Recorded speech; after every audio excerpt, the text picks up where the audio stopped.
Sir, you're charged with especially aggravated kidnapping. You're also charged with aggravated assault, and you're charged with theft of a firearm worth less than $2,500. You're talking about stuff that is not relevant. Hello and welcome to the Court of Public Opinion. I am the Recovery Addict, and boy do I have a case for you today.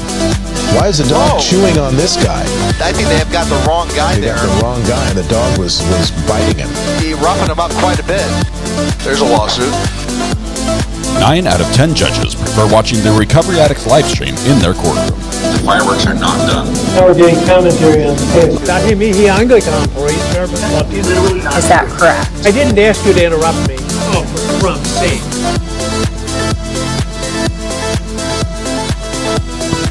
Good morning. Good morning. Welcome to the Court of Public Opinion. I am the Recovery Addict. So we're having internet difficulties this morning. I'm looking for who to blame, and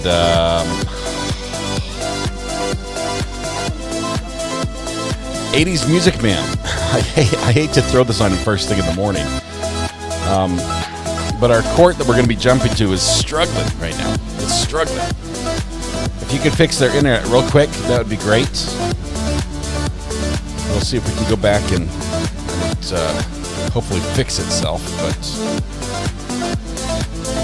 we'll be going to Minecraft court today. I couldn't make a thumbnail in time. I wanted to make something that Minecraft would probably sue me over, but ended up just going with the default channel thumbnail.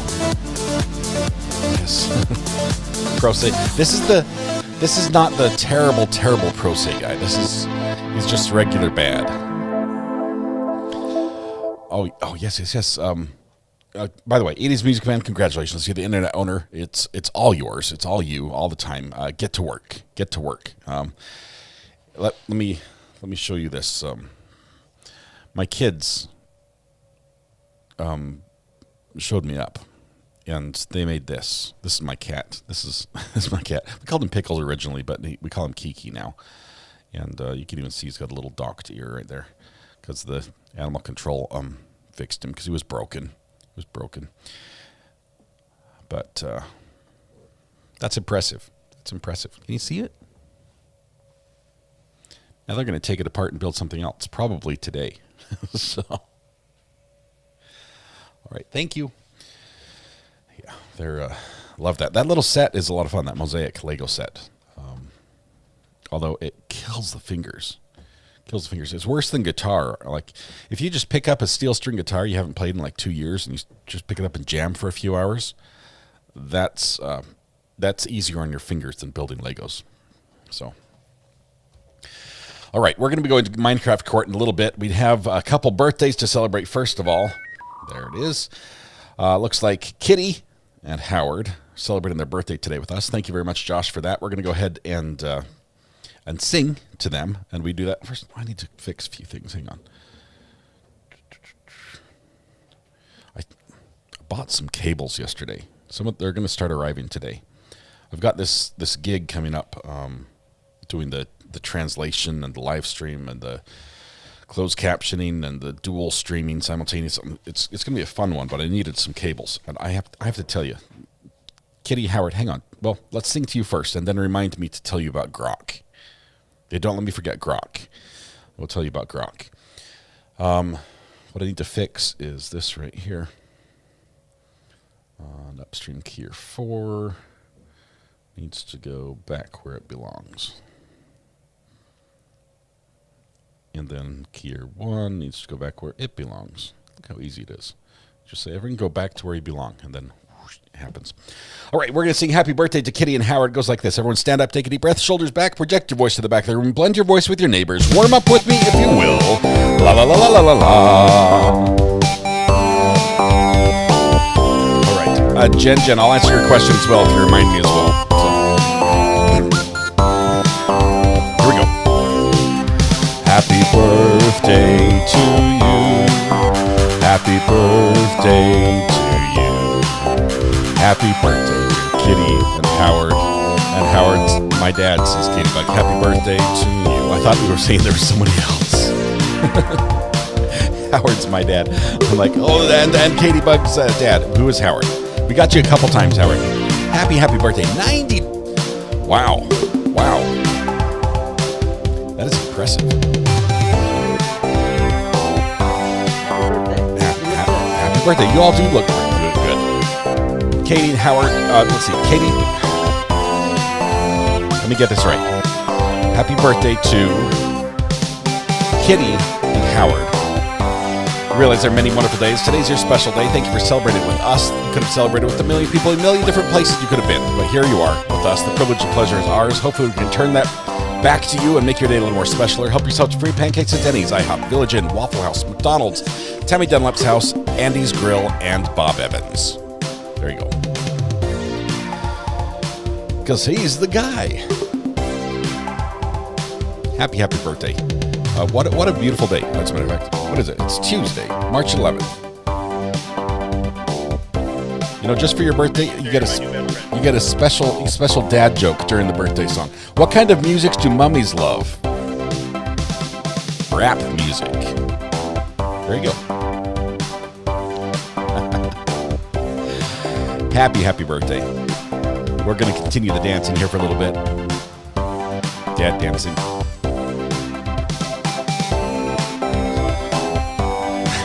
Yes, wait for this. I'll explain that one as well. Hold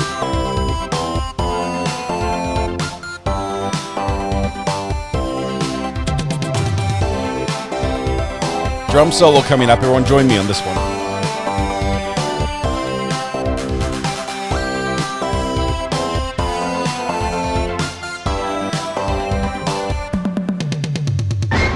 Beautiful. Happy birthday to all who are celebrating. All right, a quick question from Jen Pookie says, that is amazing. How does the mosaic... You look good. Thank you, Judge Fleischer. How does the mosaic set work? How do you get the accurate representation from Lego? I'm confused. Okay. First of all, that set is not cheap. It's like $80 because you get 4,500 or something pieces. You get 900 little 1x1 squares in 5 different colors. You get a yellow, and then you get black, dark gray, light gray, and white. I saw a chicken fight. I saw that too. But to make the picture, you actually just go to Lego's website, and you can go to the Lego Mosaic Maker. Let me show you this. It'll be on. Let me show you.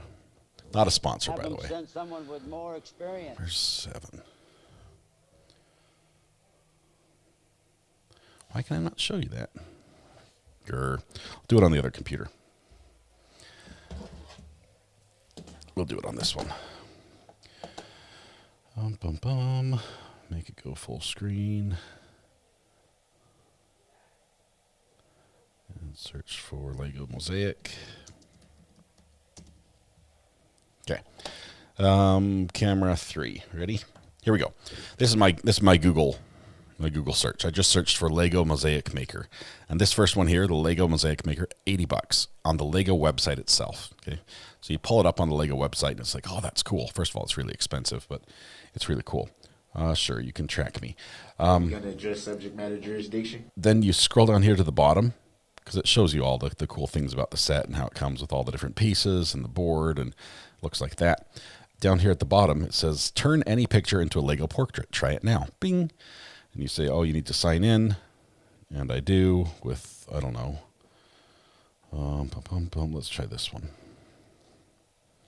Signing in just a moment while we redirect you. A cool Lego guy. So sure, I agree, whatever. No trademark, no copyright, no drugs or alcohol, no nudity, no offensive content. Pickles, not politics. It's got all the warnings in here. And then it says, here's what you do. You select your picture, and it will create the Lego version. And it says, and some pictures don't work very well, like these ones. Okay, so not overexposed. And then you just say upload image. And you upload whatever image you want. Let's see if I've got a good one.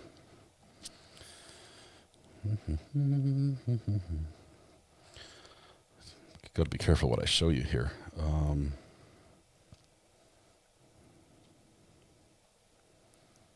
Let's see. We had like a 4. Remember when we had like a 4 pepper symbol. I'm not sure what this is. I think it's one of our spicy court meters. Yeah, so it's the little habanero pictures, how many peppers there are, and you can say, well, I'd like it to just be one pepper. You can move it around, and here you have one habanero pepper. You can say, oh, that's cool, but I'd also like it to be like a little darker. Oh no, maybe a little lighter. You can adjust it a little bit. There's not a lot of adjusting there, but you can just import your picture, resize it, and then when you're done, you can download it, and that's it. So, and you can do it over and over and over again. There you go. That's how it works, Jen. All right. What was the other question? Grok. I'm supposed to tell you about Grok. Grok, and then we start court. Let me get this shut down. I don't need all that. Last night, I'm like I'm in my bed using my laptop, okay, which is dangerous for the laptop because I fall asleep at a moment's notice. The next thing you know, laptop's on the floor, broken. But no, that didn't happen last night. Instead, I'm laying there and I'm typing. It's close to midnight, and I'm trying to figure out how I'm going to do the Spanish language translation on this live stream for a church conference in a couple weeks. And I say, I wonder if I can really put AI to the test. And I go to Grok, which is the Twitter's version of AI. It's like ChatGPT for Twitter. And I say, I have a Rodecaster, which is the soundboard, an ATEM switcher, Rode wireless microphones, and cables. I need to run a translator using ducking the audio stream from the switcher to the Rodecaster back to another switcher. And I don't know what cables, connectors, or how long of cables I can run because it's going to be a 50-foot run and everything. And Grok says, hey, that's a cool setup. And it goes and says, here's what you want to do. Because it's over a 20-foot length, you're probably going to want to switch to a balanced XLR. And it says, use these cables, or you can use wireless and do this like this. And it puts the entire thing together with all the connectors I would need. And it just, oh my goodness. Grok speaks my language. That's what I've got to say. That's it. All right. Having said that, though, we have court. It's better than butt dialing your friends in Kansas, says Kathy. Yes. All right. Let's jump to Minecraft court for a little backup here. Actually, let's see if I can do it on this one. Wait for it.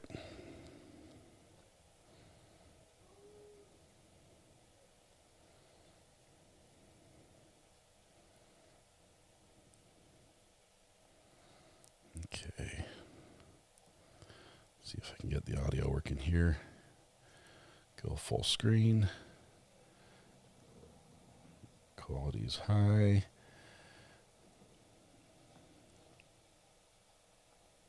To route the audio the right direction. 1 second.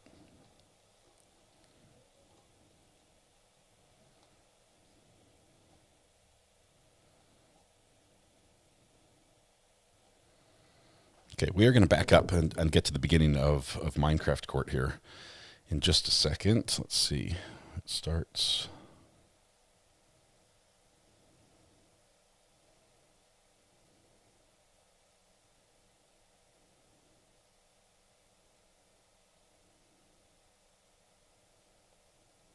Right there. All right, here we go. We're jumping to Minecraft court, which is funny. You'll see what it is if you haven't been here before. It's in just a moment. You'll know why it's called Minecraft court. Let's get rid of this mouse so that doesn't cause problems. Should have audio. Let's jump ahead. There we go. Wait for it. Before we get started, Mr. Jordan, you filed 2 motions. Mr. Jordan is our defendant. This morning, the first is a motion to compel. The second is a motion to dismiss and request sanctions due to spoliation of evidence. You want to address the motion to compel first? Sure. Let me fix the audio. As of March 5th, I became Pro Se. On March 6th, all of 2025, I received from Ms. Rachel Woods an indication that I can pick up on that day of March 6th the discovery that was needed to prepare a defense for today's trial. And upon receiving that discovery over the weekend, during investigating discovery and preparing for trial, I was able to notice that there is some information that had been altered and deleted from the trial or the evidence inquiry. If you may, I have notes in regards to that I'd like to refer to. He's asking permission to use notes while he talks to the judge. It's a Lego mosaic because the court has sort of pixelated the jury box. So if they do show up on the screen, you can't see them very well. I had the opportunity to meet with Ms. Hibbert prior to receiving the discovery from Mrs. Rachel Woods at Mrs. Hibbert's office in regards to that discovery. During that meeting, I had expressed to Mrs. Hibbert my concerns of constitutional rights being violated when law enforcement entered the search prior to obtaining a warrant. I also expressed to Ms. Hibbert the importance of how the 911 call, body cam, and dash cam would be essential for my defense. Ms. Hibbert stated to me at that time that there was no body cam available within the discovery. Hold on, before you go any further, you're claiming that Ms. Wood on the 6th failed to give you discovery. What did she fail to provide you? Some leading up to. Well, I want you to get to it. I want to address the motion because we have another motion to address and we have a jury waiting to go to try this case. So what did she fail to provide to you? So what is in question is a particular 911 call where I had expressed to Mrs. Hibbert when she was my attorney how the home was entered, and I initiated the call, and that call had in details of how the events took place. I think there's Once I received the particular discovery on the 6th, it was revealed to me that that particular call had been duplicated and altered, missing thus the beginning part where I initiated the call and spoke to, which contained evidence to support my defense. Okay, and you're saying that what was not turned over to you that you requested from this? So what was turned over to me was a altered version of the actual events, and pertaining to in reference to the 911 call. All right, Ms. Wood. Thank you, Your Honor. In reference to the discovery that was provided after the defendant chose to proceed pro se, I had my office load all of the discovery onto an external flash drive that Mr. Jordan signed for and picked up at my office on March 6, 2025. In regards to the specific 911 call, the state did provide all of the 911 calls to the defendant. They were not altered. There were several calls that were provided to Mr. Jordan. The calls, if the defendant called from a cell phone, would have been routed to Central Communications and then transferred directly to Willoughby Police Department. What was provided to the defendant was a call from Destiny Thomas and then another call which is believed likely to be the defendant, although there's no dialogue or back and forth with the dispatcher, but you hear the defendant yelling, you hear the officers, and you hear the females yelling in the background. So that was provided to the defendant. Those 911 calls were not altered or redacted in any fashion or manner. I provided them to Ms. Hibbert in discovery as I received them, and to Mr. Jordan in the same fashion that I received them as well. All right, so there are no other items out there that, with regard to the 911 call, that you have not provided? I would like to know that. Hold on, I'm talking to her. Yes. Okay, go ahead. I would like to know that dash cam was not on this particular drive. And then, as she referred to what's available as yelling, that is the point I was making, that there's 2 copies of that particular conversation with the 911 operator, and in both conversations, the intro is missing, and there is a point where you can hear the clip or it's being manipulated. On both clips being the same conversation, but one has the actual dialing, and then the 7 to 10 seconds that were crucial to my defense are missing, and then on the other side is that second duplicate one, which begins at the same point where the altered one begins. All right, based on the motion and the arguments of counsel, I'll overrule the motion to compel. You have also filed a motion to dismiss and request sanctions due to spoliation of evidence. You want to address that? Yes, that is in reference to the alteration and spoliation of the evidence. The evidence that was essential for my defense, which proves my point that my home was entered illegally. I was being attacked by Mrs. Gunwell at the time, in despite of what the states are claiming.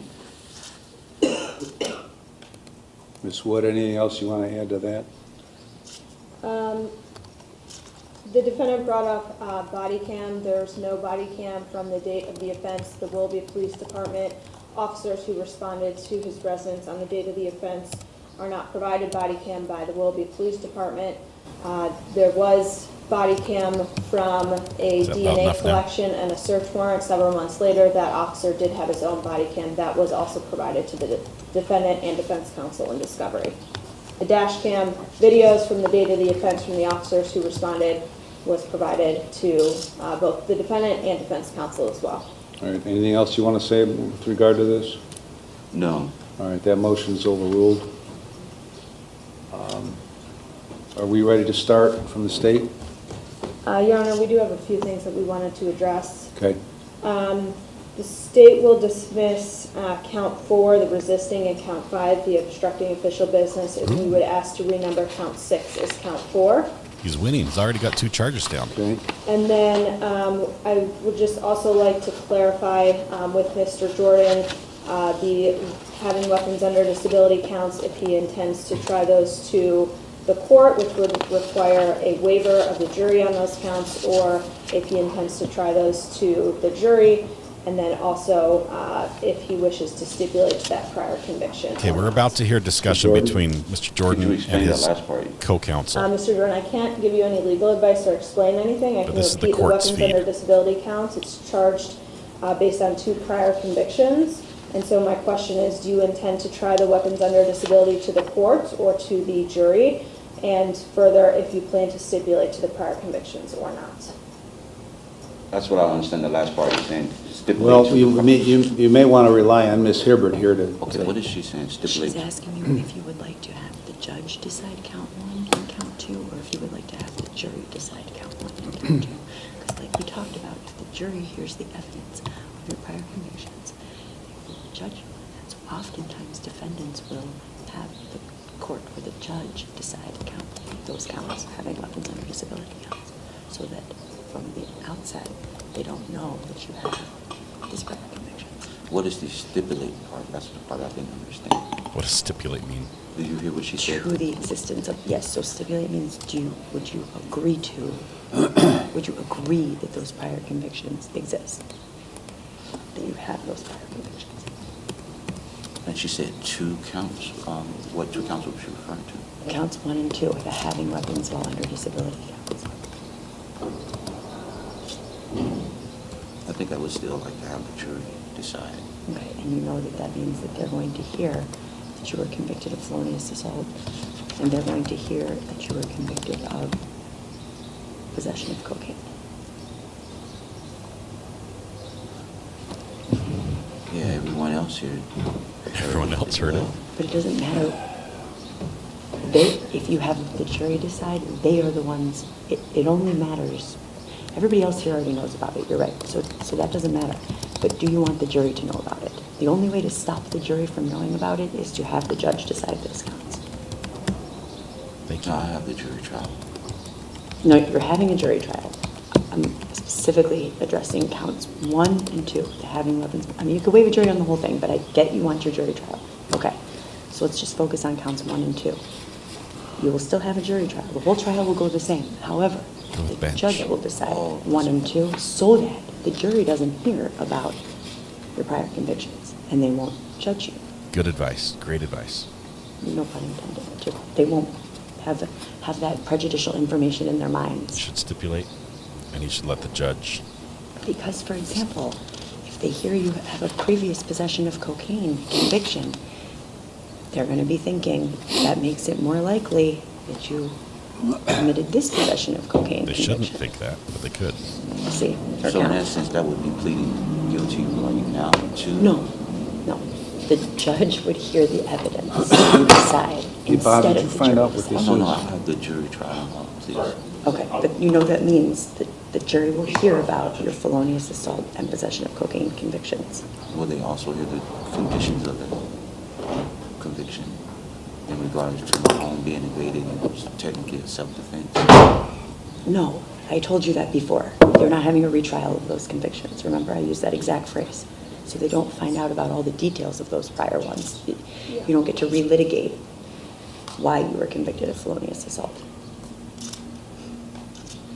I still have the jury trial. There got to be a way for them to know the facts, though. I mean... Warning. All right, Spoiler alert, there we have a isn't. conclusion here?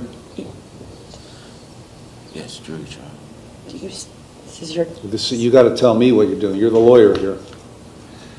I have the jury trial on the counts proposed. All right. All right. Anything else? It's your funeral. I mean, your trial.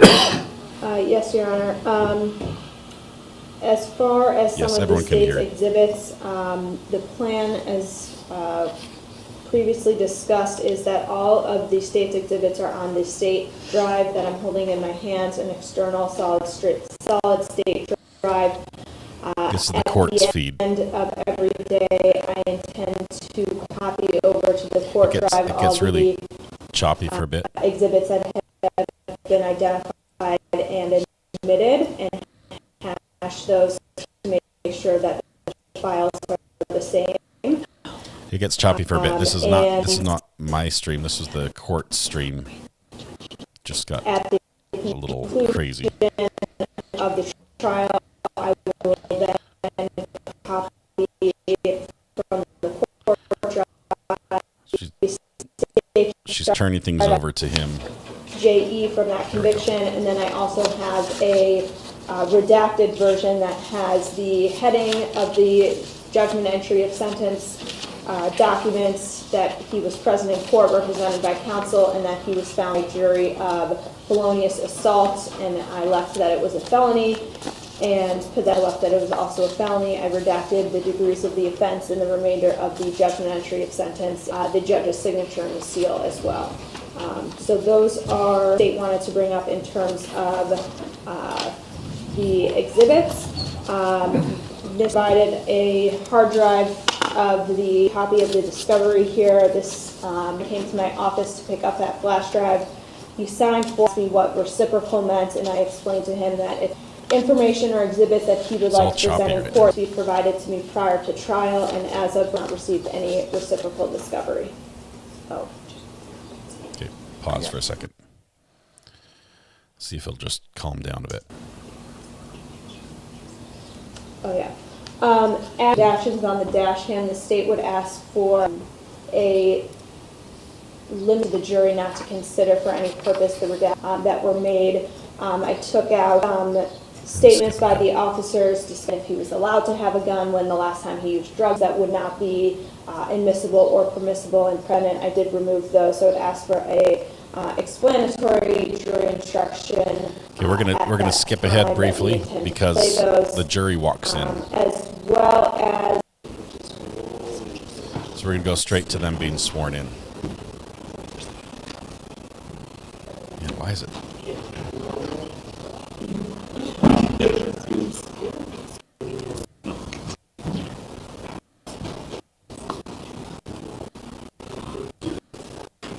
Okay, and they left again.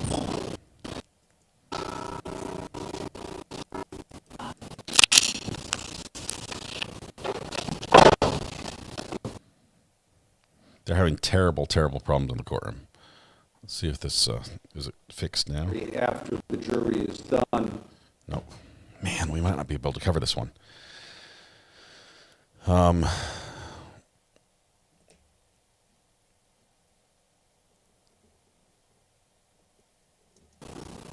About questioning the jury, that he didn't think it would. Jury's sworn in.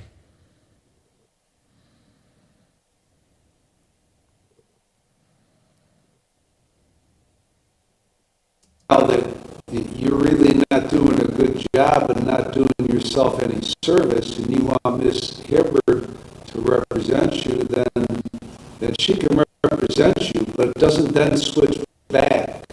Okay, there's not any back and forth stuff. Guys, their Minecraft court is having Minecraft audio problems. 2024 in the city of Willoughby Lake. Man, I wish they'd fix this. What was this? It's going on right now. This is live. This is live right here. Of a felony 922-14 in the corner. It's 922 right now. Felonious assault in the Lake County Court of Common Pleas, case number 08CR. Okay, let's see if we can bounce the system here a little bit. 71.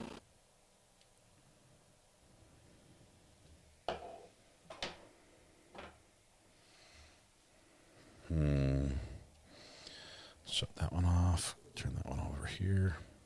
An interest in property constituting contraband. Guys, I'm waving my magic wand. 80s is doing all he can. I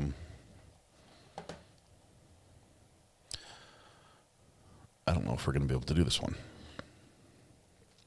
80 says, I take no ownership. It's not my fault. Oh, man. There's a chance this could clean up, but there's something. It's on the courtroom internet side. They've got a delay. They've got a computer that's like maxed out. Most likely, it's their streaming computer is trying to do an update or something, and it's just crapping out. So give us a minute here. Let's see if we can. Evidence is an element of the offense that is charged. It is not to be received, and you're not to consider it to prove the character of the defendant in order to show that he acted in conformity. They are streaming in 1080p, which is a little higher resolution than normal. With that character. In count 2,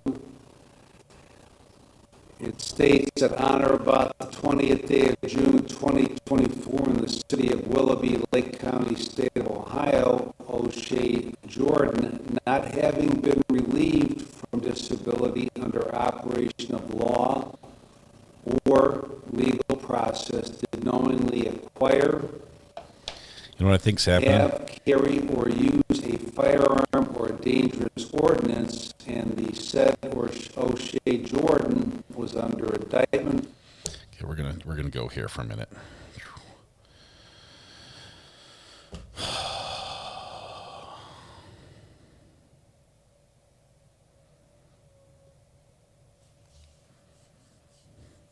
It's probably a turn it off and turn it on again fix, which means that tomorrow court will be fixed, but today will be a wreck.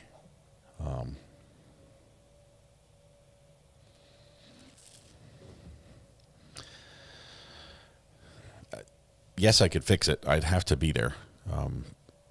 You basically turn it off and turn it on. If you kill processes on the computer, I don't know how they're actually live streaming. They're probably using OBS on a computer in a closet somewhere that's 180 degrees and it's maxed out on 4 gig of RAM. But it may get later better on.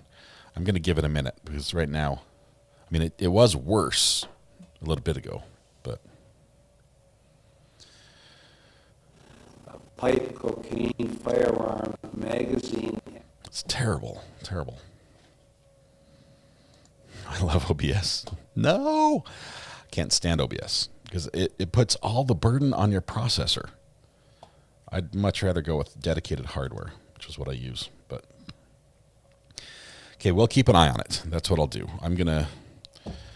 I'll capture that for now and.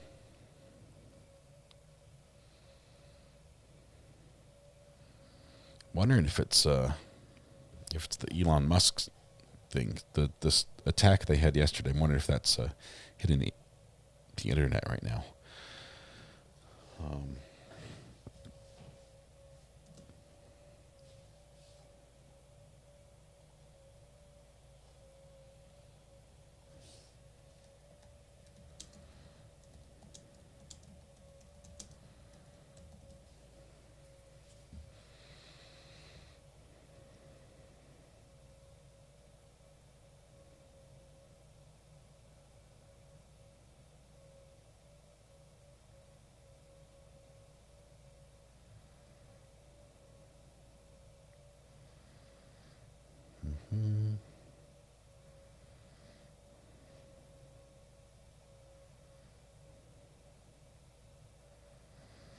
Just checking.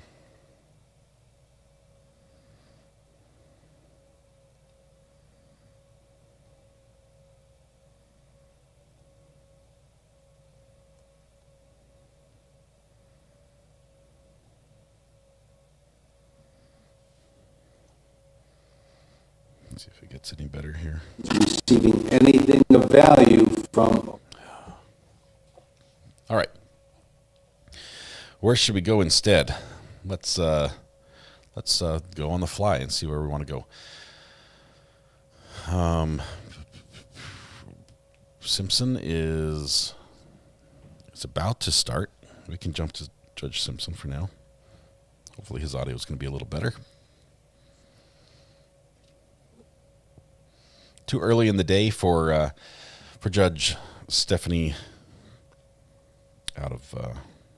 Stephanie Boyd out of San Antonio, Texas. Give her some time. Hey, Denise is on the phone. Let's take a quick call while we wait for.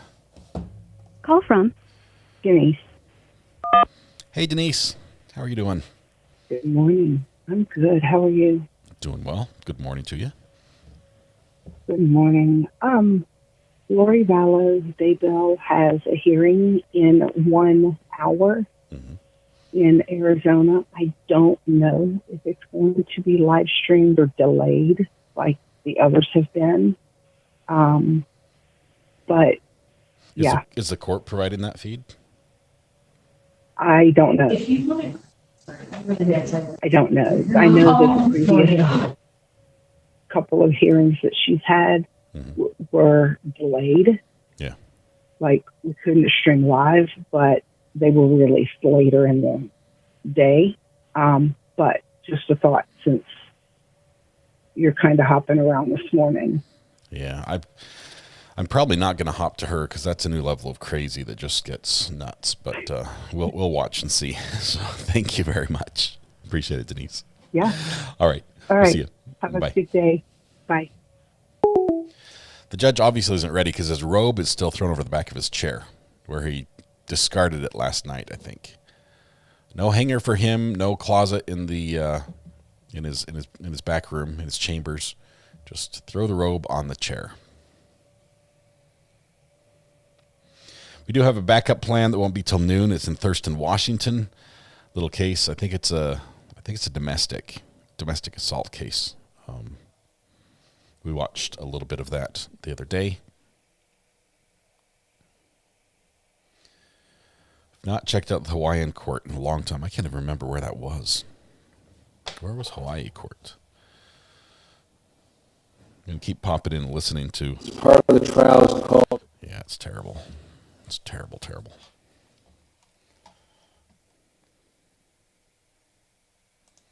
Yes, this is how we roll.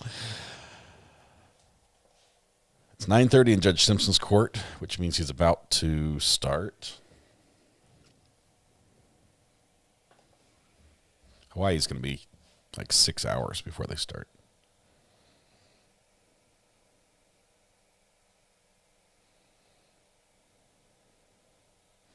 I wonder if I could do closed captions on the Minecraft court and then just do the voices myself. Let's see. Nope, no closed captioning.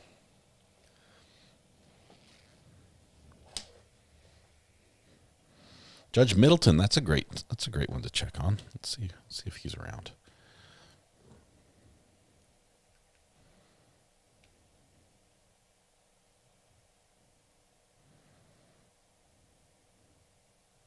Is it working for Mike? Hang on. Either. Nope, it's not.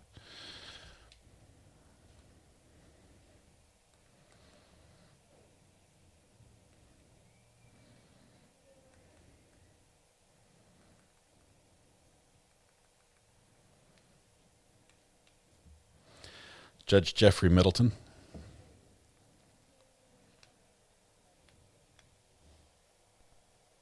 Valid ID.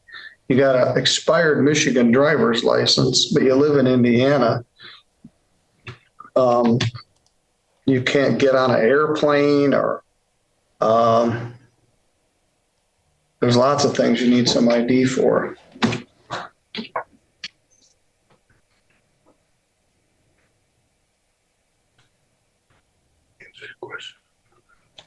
Ross, have I got you set for any Mondays?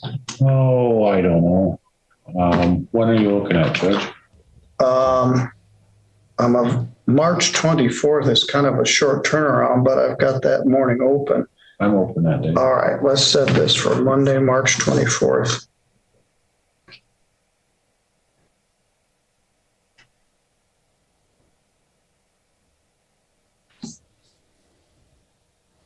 That's my birthday.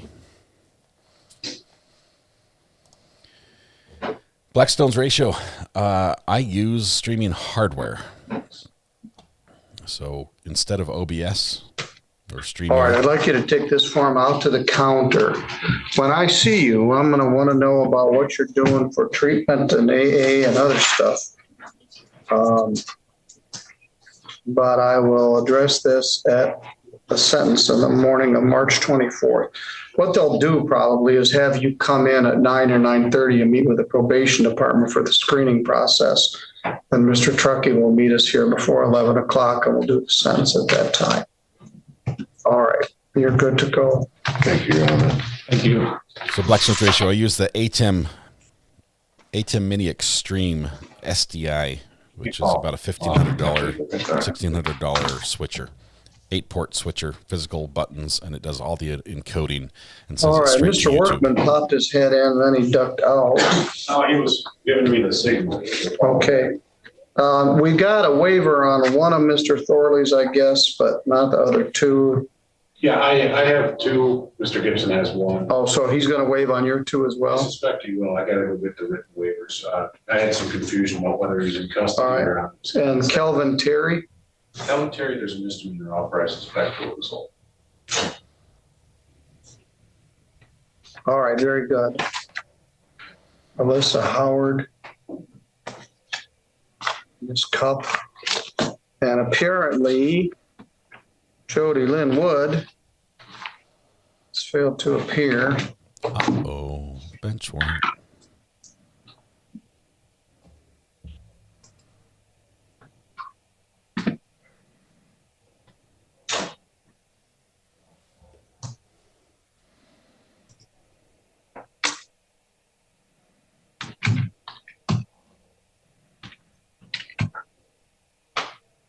Tomorrow we have Destiny Wood. Different person.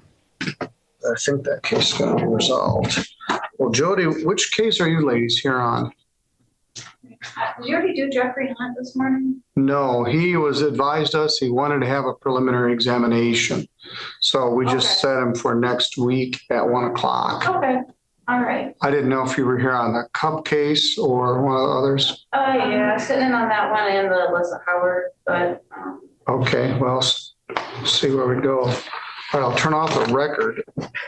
What are they doing? Like talking to Debbie right now and getting final dispositions, or we don't know where they are? Right. Lynn in South Carolina, thank you for 16 months. All right, the live feed is still on. We'll shut the record off. I was hoping maybe somebody would come in and we could transact some business. Let's just talk about I don't know if Mr. Gibson has anything other than Jody Wood. No, he dropped off a waiver on his William Thornton, so. Well, if we could get it in here, we could take care of that one. I think the bailiff went to look for him.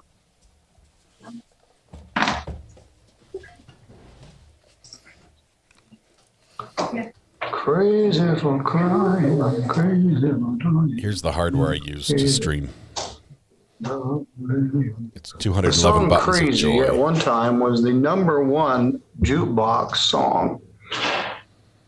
It was written by a man named Hugh Nelson.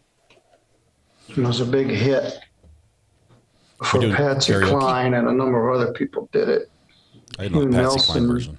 Then went by Willie and has been making music for about 60 more years. But he probably could have lived a very good life just on the royalties from that one song. Crazy. Crazy. Crazy for thinking about you. Yeah. All right. #2 jukebox song was Old Time Rock and Roll by Bob Seger. Oh, man, that's a good song. They don't have jukeboxes anymore, at least not in that format. And that information is probably from the 80s.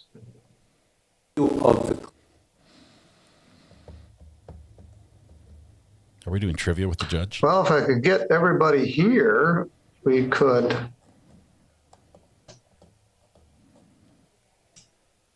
finish our morning in good shape. The hard part is getting everybody here in the right place at the right time.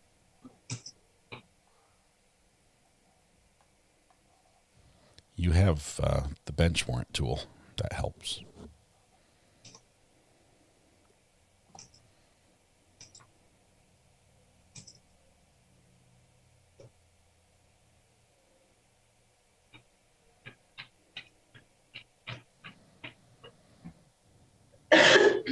Now the judge is doom scrolling on Pinterest.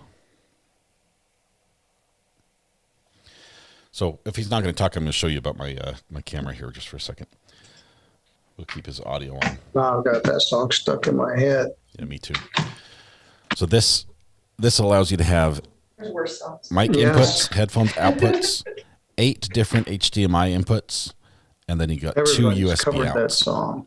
You plug the internet in right over here. Bad cover by power there. Neil Young. And then you just click the stream button on air. Some album he made on a Carnival record machine. Carnival record machine? That's nostalgia right there. Kayla Newell, Middleton always has surprises. Today's karaoke.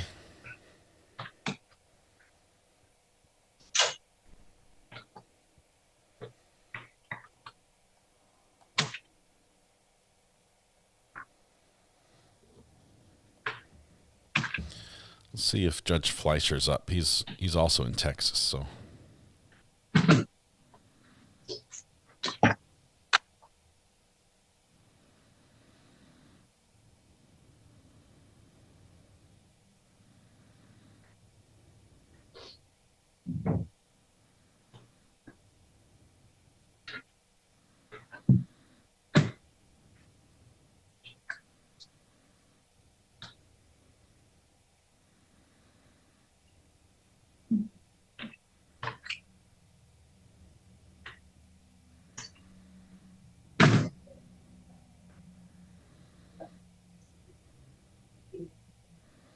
He's not live right now. The NM True Crime Channel says, you missed my first super. Please check your email. I was doing that. Sorry. And then I got sidetracked.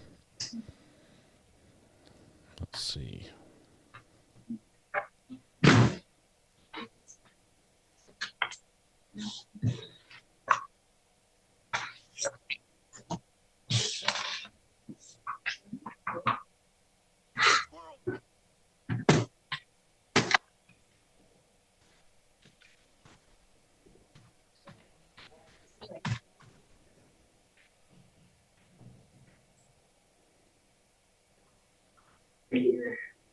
You guys see the sun still up at 7. Sunshine.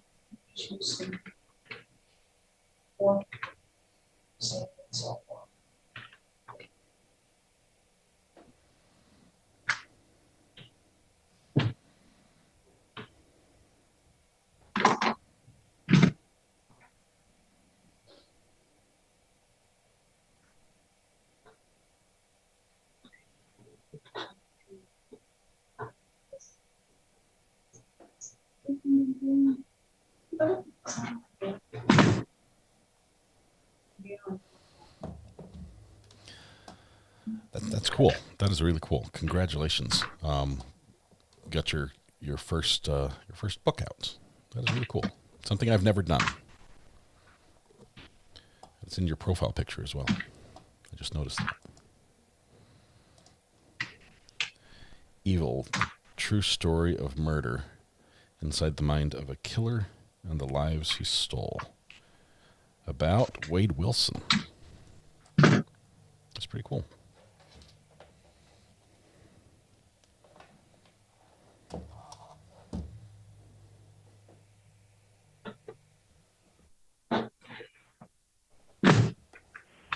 To accept, press 1. To send a voicemail, press 2.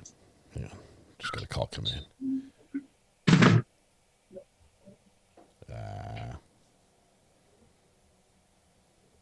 Okay, it won't let me accept. You have to try again.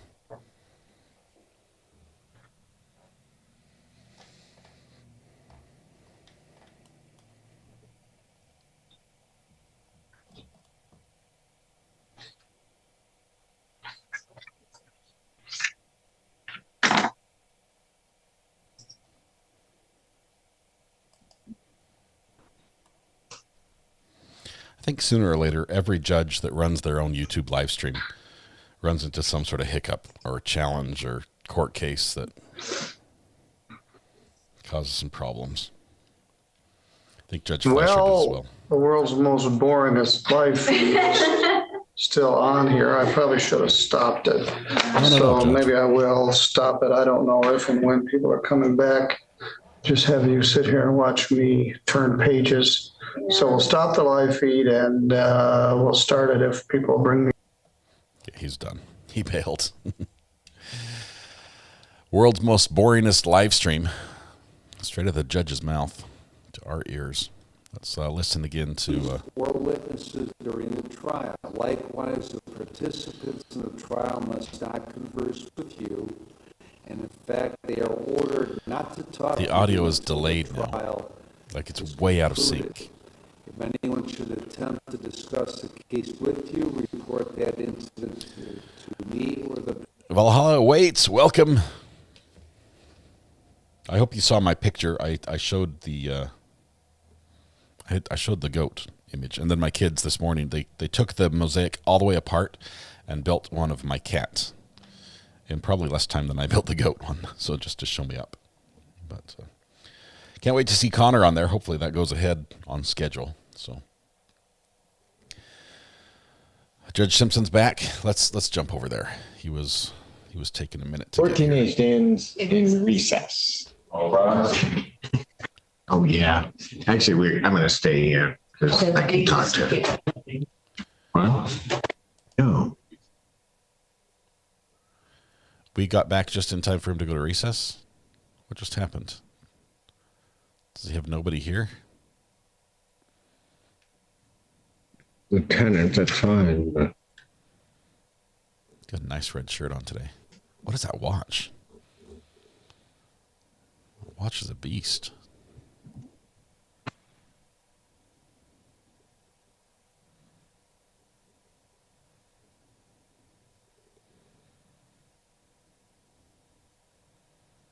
How does he have nothing on his docket in the morning? I wake up, I've got a million things to do. So he's in recess. Let's see, McBurney is up.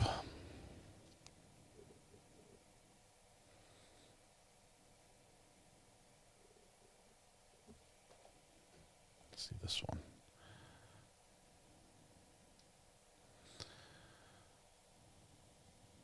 Let's see, second DCA is hearing some arguments out of Florida.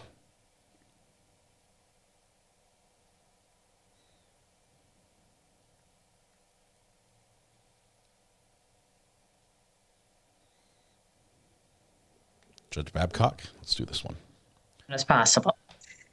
Lastly, the most important thing you can do for yourself while this case is pending is ask your attorney anytime you have a question. What's a pretrial conference? Ask your attorney. What does that phrase mean? Ask your attorney. And perhaps most importantly, ask your attorney, what can I do to help get this resolved as quickly as possible? All right. I think that is all. You may disconnect. And Attorney Vachon, do we have anyone else? Not sure, Your Honor. Okay. All right. Well, Mr. Lizai, thank you. Best of luck to you. Thank you, Your Honor. And Ms. Vachon, you're all set. Okay. We're making it just in time to see the ending of a lot of different courts. Everyone's taking a break. Why is everyone on a light schedule today? It's like, hey, it's Tuesday, nobody wants to work.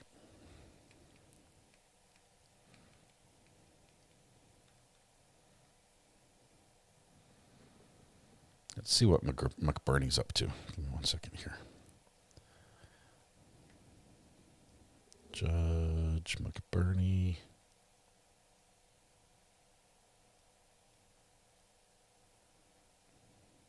Oh. Let's go here instead. Sorry, Your Honor. Good morning. Susan Cole on behalf of Mr. Dalen Riley. We do agree to this proceeding by Zoom. And for purposes of arraignment, I would waive the formal reading of the charge, ask that the court enter a not guilty plea, and Mr. Riley would have me continue as counsel going forward. Thank you very much. Good morning again, Mr. Riley. Good morning. You understand what's occurring this morning is arraignment. So this is not your last hearing. It's your first hearing. You will have at least a few more before this case is resolved procedurally as you wish. Do you understand? Yes. Thank you. The court's entering a not guilty, repeat, not guilty plea on your behalf. Court-appointed counsel is noted and approved for the future. So you'll stay in the good hands of Ms. Cole. The next step in this proceeding is a pretrial. So please keep an eye on your address mailbox over on Andover. You're going to get a notice directing you when and how to appear for your next court date. Ms. Cole will circle back with you again so you can team up and act in your best interest. Court must now address itself as to bond. It's not intended to prejudge or punish you. Law presumes you innocent, but the court must set bond to ensure that you continue to appear and that you pose no threat to the public. In that regard, Ms. Cole, this is reckless driving. However, you have a valid driver as a client. And he tells me that he does have a good record. Okay. He was here on time. I've already lectured him about watching speed and zigzagging. I'll lecture him more when I get the report, but I believe a personal bond would be appropriate. Thank you so much. Mr. Riley, these conditions will apply to your pending release. You will appear as directed for all your future dates and abide any valid order or judgment entered in this case. You're not to leave the state of Michigan without permission of the court. Please don't commit any crimes on release status. Notify the court through Ms. Cole of any change of address, telephone, or contact information. And at this time, the court's going to set a $2,500 personal bond. What that means is you don't need to post that money as a bond today or any other day unless you miss court dates or you violate bond conditions. If either one of those things happen, you could end up owing the court $2,500 cash and a bench warrant could issue for your arrest. You will obey all motor vehicle code provisions. He's right. And with that, do you have any questions for the court or your lawyer, Mr. Riley? One quick question. If, say I have a trip coming up to go out of town, so would I have to contact you guys? Where are you going and when? I'm going to Mexico, I believe, for my dad's birthday in April. Okay. April what? So I can kind of also let the court know to try not to set it on that day. Okay, it's from April, I believe, 24th up until the 29th. So what the court will indicate is may travel to and from Mexico 4/20 to 4/30. That way, if you got your days slightly jumbled, you're not going to be in any trouble. 10 days in Mexico. I can almost Mexico. assure you that there won't be some secret agent following you around, at least not from this court. Okay? Okay. All right. Thank you, Ms. Cole. I think you got this one. Good luck, Mr. Riley. Just keep it between the lines and go slow. Okay, thank you. Thank you. And I've texted you my number. You should have it. He did say 420. Yeah, I got it. Have a great day. Okay. Have you met with Devin Henson? No, but I have with Mr. Scarberry. Let's get him. Minecraft Court is a failure. I so wanted to watch. Good morning. Good morning, and we're off Zoom. Just that quick. And everyone's cutting it short today. Let's see if Judge Simpson's back. Nope.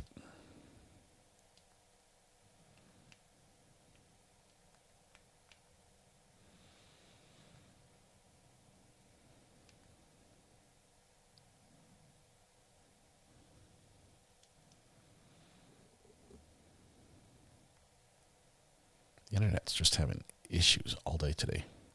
Judge McBurney, here we go.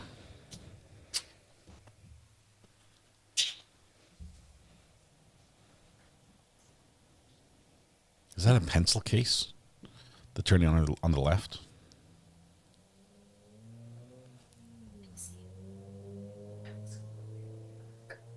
What is it? You have discovery or agree? Yes, I do. Thank you.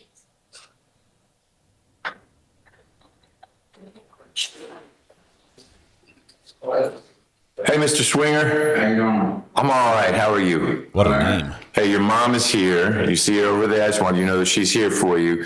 Mr. Swinger, you were brought over today because you've got 2 cases with me where we have probation warrants that are all connected to the 3 cases you picked up in November. Ms. Wood was telling me that we're trying to connect you with drug court, which I think is a great plan. And they're likely going to come out to the jail to interview you. So be real open with them. There's no point in sugarcoating anything. Tell them about what you struggle with, if you use drugs, what you use, all that kind of stuff, so they can figure out if drug court is a good fit. And if it is, then we'll need to get you back here to figure out what to do with the new cases. The state will probably accuse them, and we'll see if we can roll your revocation and the new cases all into drug court. But that's assuming drug court thinks you're a good fit and you want to do drug court. Ultimately, it's on you, okay? Are you open to the idea of drug court? Yes, sir. Have you had drug treatment in the past? Yes. Have you been through drug court before? No. What kind of treatment? I did just enroll myself in a new court. Rehab. Okay. How long did you do that? They gave me 6 weeks. Okay. So, but it was a in-house treatment. Where was that? Glenwood or something like that. Okay. All right. How long ago? That was a couple years ago. Okay. All right. Well, we're ready to try with drug court, assuming that's a good fit. So they'll be out to see you. And I'll see you again if everything is gelling and it looks like drug court's going to work. And Ms. Wood will talk to you about the mechanics, but it may be that you need to resolve your new cases in order to get into drug court. But she'll be talking to you about that and trying to get some of the police reports connected with those, because you picked up 3 cases real quickly in November of last year. Okay? All right. I hope to see you soon. Hi, Mom. I think we are ready for Mr. Palmer to come out for a bond hearing. Ms. Wood, you'll let me know if drug court doesn't go interview him. Hopefully intake will be on it. 2 weeks is a long, usually they are faster than that. That might be wrong. I think it might have been last week that she sent the referral. Okay. So, but I'll So we don't lose track of him, we'll do inquiry 30 days out, but we can always have him come sooner if you and Ms. Dilligard have figured something out. I know that will be a little bit of a lift on the state side because they'll need to accuse those 3 cases. They are all accusable if they're 2nd-degree burglaries, but we'll see.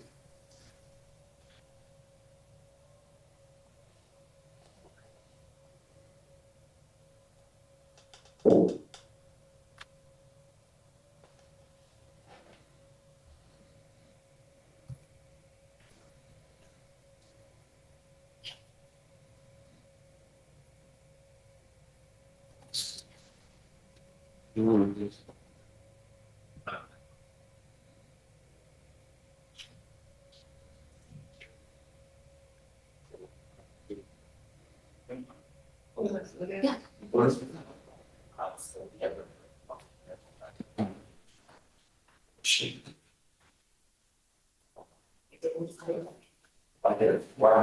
Right there, turn this way, there you go.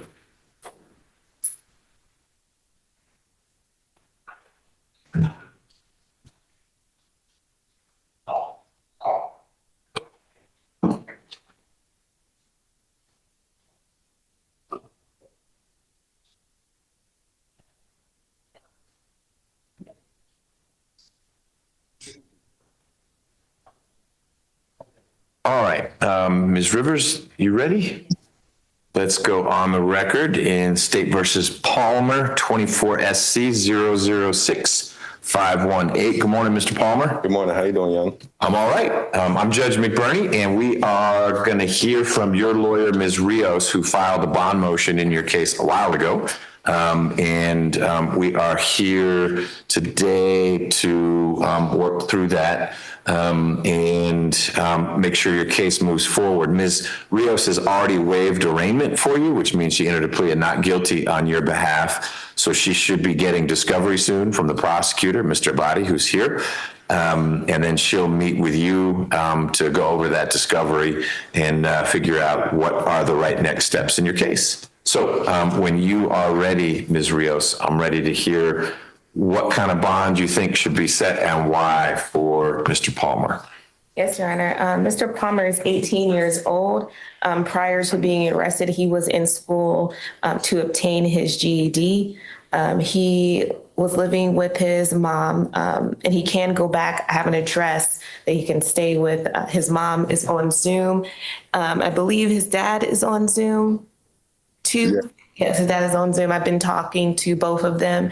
His sister and his aunt are here in support. He was working before he was arrested. Also, he was working at Amazon in the warehouse doing double shifts. He has 4 siblings, ages 18, 16, and 13. I'm asking for a bond. I do understand the charges, but I think the most they would probably be able to afford, well, probably still not be able to afford it, but a bond no more than $50,000.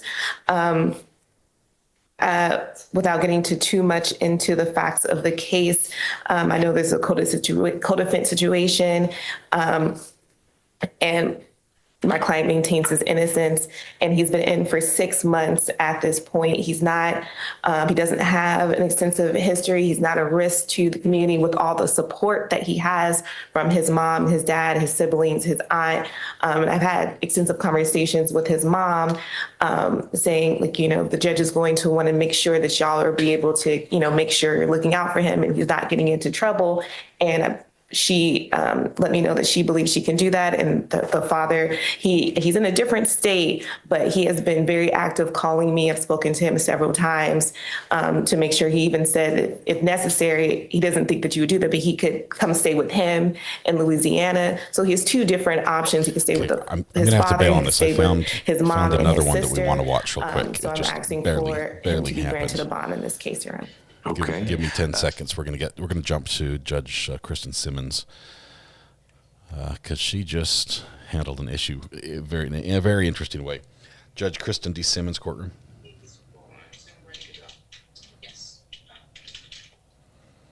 Okay, is it live or is she live?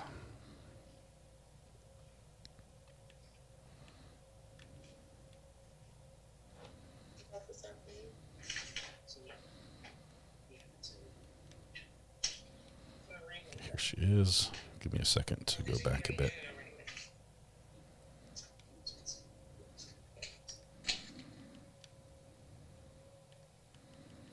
I think it's about 10 minutes ago.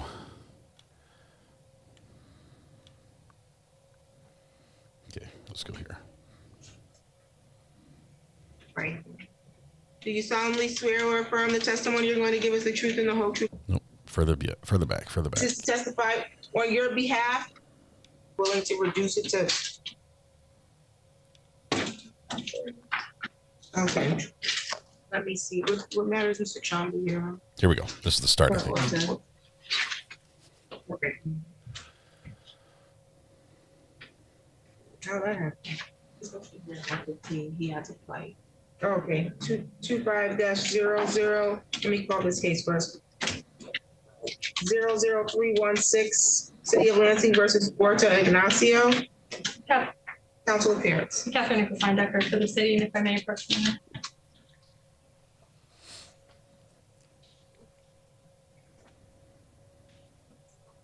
Wait, Mr. Chomby is here, not as the interpreter, but as the attorney, correct? Yeah. Council appearance? Ebenezer Howard Chomby on behalf of the defendant who is sitting next to me to my right here on Zoom. Good morning, Your Honor. Good morning. This date was scheduled for a Pre-trial, and this is for driving while license is suspended. I have an offer. If the people are willing to reduce it to Might be the failure one to after this. display, is your client going to accept that? Yes, Your Honor.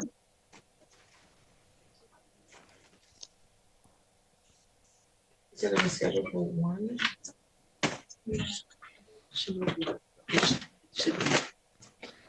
Show causes. Okay.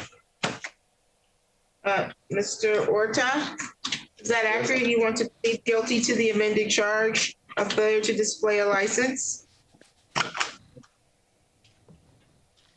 I don't hear a response. Say louder. Says He your said- bandwidth is low, and I need to hear him say it. Well, yes. Everybody's having internet Raise your right troubles. hand. Do you solemnly swear or affirm the testimony you're going to give us the truth and the whole truth under penalty of perjury? Yes. You can put your hand down. In order to accept the plea offer, you need to understand your rights and then be willing to give those rights up.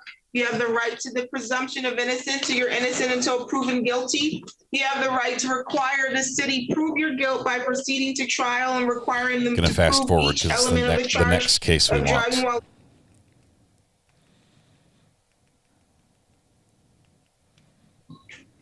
You have a terrible signal. It's going in and out on your end. It's alerting us that you have low bandwidth. And so that's a The problem. internet's broken The today. other thing is he can't understand what I'm saying. And if there is a delay and he already has maybe a language barrier, he needs to be in person to take a plea. I understand, Your Honor. I'll reset this. I recognize you're traveling. When will you be back? I come back on Sunday. Okay. Will be April 8th at 9. April 8th at 9 work?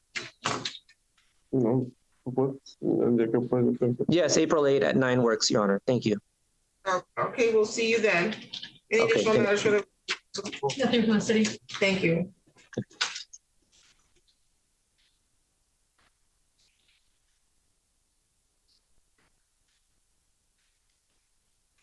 Okay, I think this is it. This is a short one, but I think the issue that rises here is quite interesting. Okay, back on the record in the matter for Ms. Siegel. You can call your witness.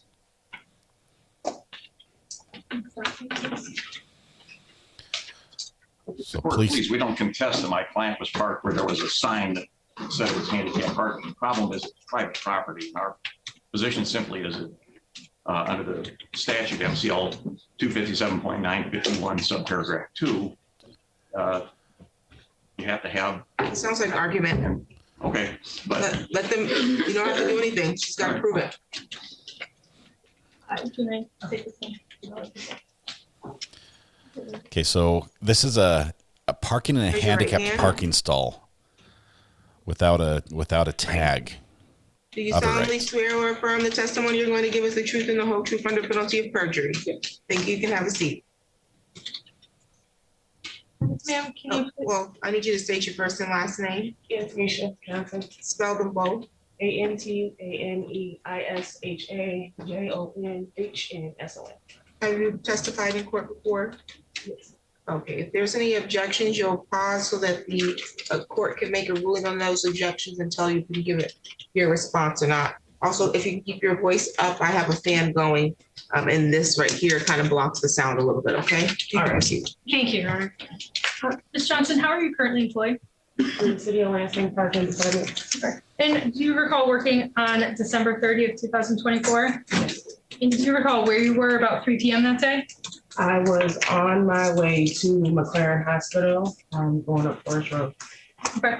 And can you tell us what happened that day as it relates to this case? As I was driving towards McLaren, I spotted the vehicle on my right in the handicap without a placard. So I turned around and issued a citation. And can you tell us about that vehicle that you saw?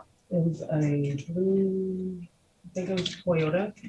And it was just in the back of the parking lot. Okay. It was in what parking lot? Yes, which behind the church. Behind the church, you said on where? On Forest Road. Thank you. So she was And can driving you by tell and us saw a about the car spot that it was parked. parked in? It was a signed handicap space. I do have pictures of the car in space.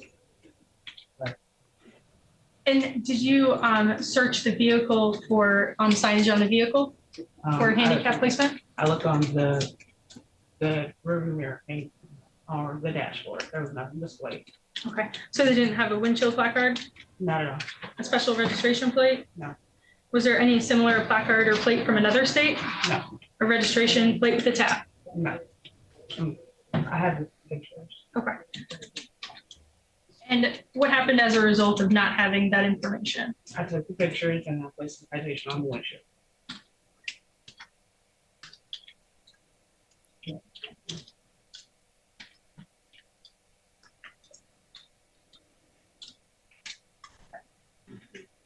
I believe, Your Honor, I've provided counsel with the photos of the incident.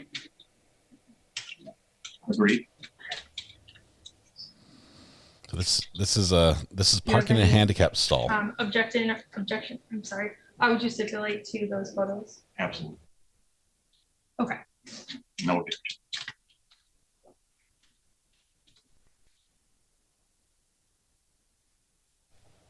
Defense is not fighting that. They're saying, yep, we agree. We parked there. So why are we in court?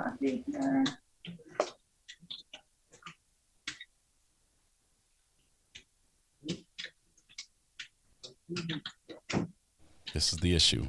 It's on private property.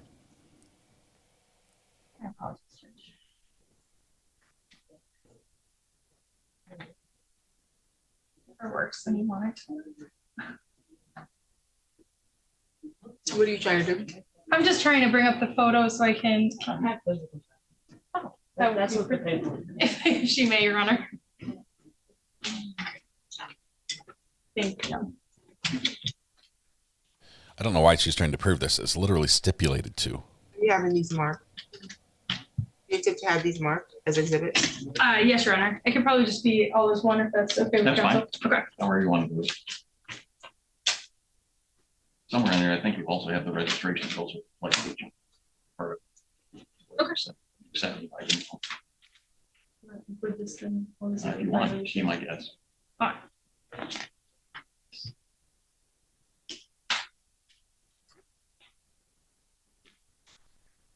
this what you're looking for? No, somewhere in the papers there was something that said the car belonged to my client.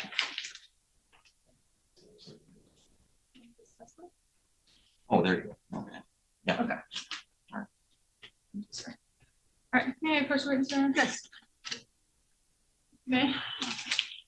These pictures look familiar to you? Yes. And are they a fair and accurate representation of what you saw on that date and time?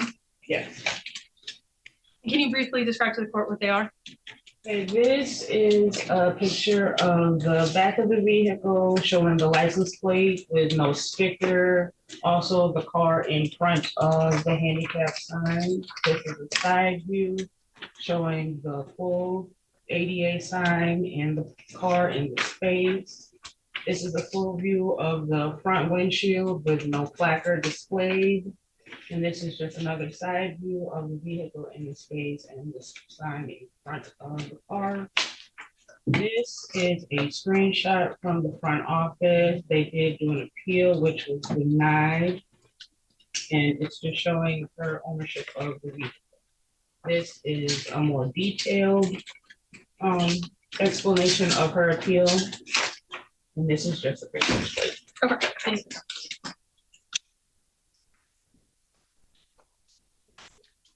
Okay, I would offer this into evidence, please. And it would just be marked as, I think this exhibit 1, if that is the court. Nurse for God, thank you for gifting 5 memberships. Okay, thank you, Your Honor. Tash, thank you very much. 20 months. OG. Yeah.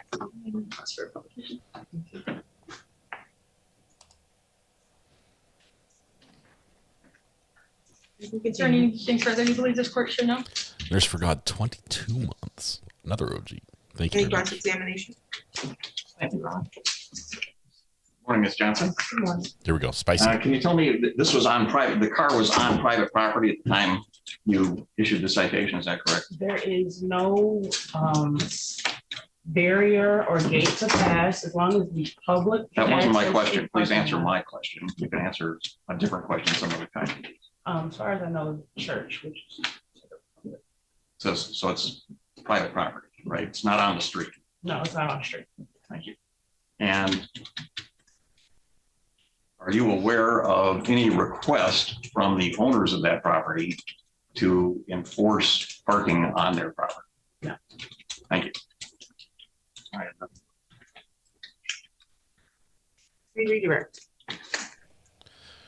Rose with Thorns, thank you for 8 describe months. how a car would become parked in the spot that was parked in at this time? She can throw them to the left. Is there any barriers or any key card access or anything of that nature? No. Nothing further, Your Honor. Ms. Witness, speak to you. Yes. Thank you, Ms. Johnson.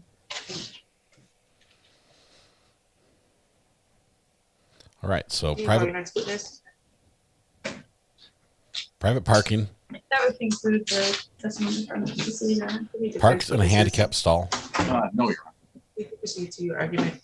Thank you. Your Honor, Closing the city argument. has clearly established that the defendant was parked in a parking space that was clearly identified and marked as a handicap parking. I understand that the defendant takes no, or they acknowledge that they were in a handicap spot as well. I would note that MCL 257.674 requires specific identifying information in order to be lawfully parked in a handicap parking space as defendant was.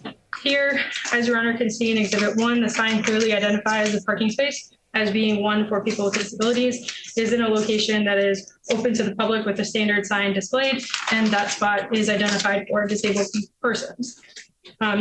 Opposing parties' argument about the location not being a public road doesn't apply here because this particular citation does not originate from the Uniform Traffic Code, but rather the Motor Vehicle Code. The city has adopted both the Motor Vehicle Code and the Uniform Traffic Code, but the origin of the citation is from the Motor Vehicle Code, and council admits that as well in their pleading. So, Your Honor, it's the city's position that this is a lawful ticket as the defendant was unlawfully parked in a space reserved for handicap persons that did not display the proper identification to park there. Thank you. Defense. Thank you, Your Honor. Did Your Honor get a copy of our written answer? It was filed. That's very disappointing. Well, typically with these, they give me the file the day of. Okay. So I see there's something attached now. Oh, okay. So it is in there. Yeah, so we're relying on MCL 257.951 subparagraph 2. I'll read it in part. A city, with the consent of or at the request of a person who is in charge of a parking lot, whether or not that parking lot is open to the general public, may contract with that person for the city, township, or village to enforce provisions of the Uniform Traffic Code or ordinance adopted under this section in that parking lot. And, you know, we heard from our one witness that no such request was ever made. No contract exists. It's quite simple. You know, you can't enforce parking regulations on private property without a contract. That's what the statute says.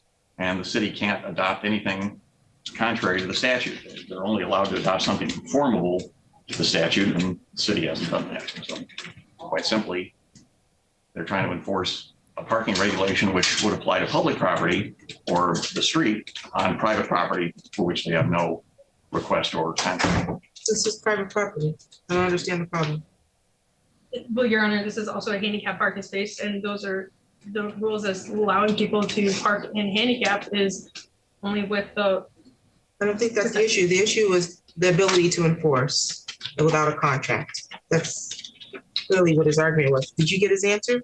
I did, Your Honor, and in my review, I found that the specific citations that he's citing is for the Uniform Traffic Code, and the citation comes from the Motor Vehicle Code. I recognize that, but I want to know where does the Motor Vehicle Code give the city an ability to go on private property to now enforce traffic? Because if that's the case, they could just start going on all the private properties enforcing, which they don't do. Yes, thank you, Judge. Your Honor, again, I think the distinction there is that it's for a handicap parking space. There's handicap parking on all private property, isn't there? Or there could be, if it's a business or a church or a school or whatever, it's likely to have some handicap parking spaces. But the city is not policing those.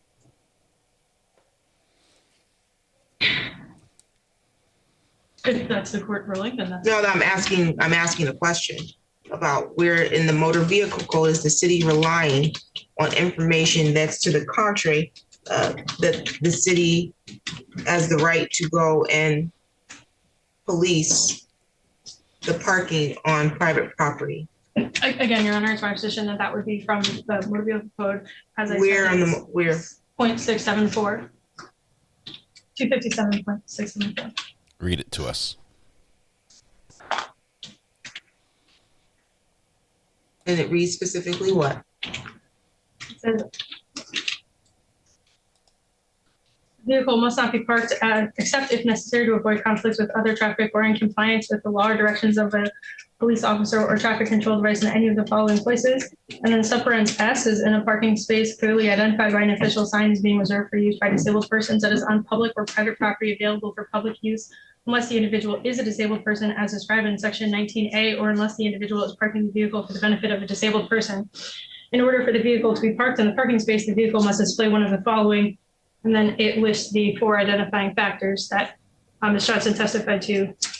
I recognize, I'm not disputing, I don't think anyone's disputing that this motor vehicle code doesn't allow you to park in a handicap spot. We're trying to figure out, where does this motor vehicle code, Michigan vehicle code, allow the city to go on private property to enforce that?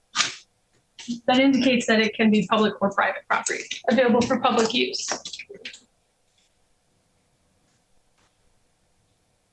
But that property is, that it's a church, is not available for public use. Your Honor, Ms. Johnson testified that any person would be able to go in and park in a lot. There's no barriers indicating that it's private property. Just because there's no barriers doesn't make it public property. Okay. I believe that a church is for public, Your Honor, but it's not publicly owned property. Is what makes it public property. Not that the public can't access it.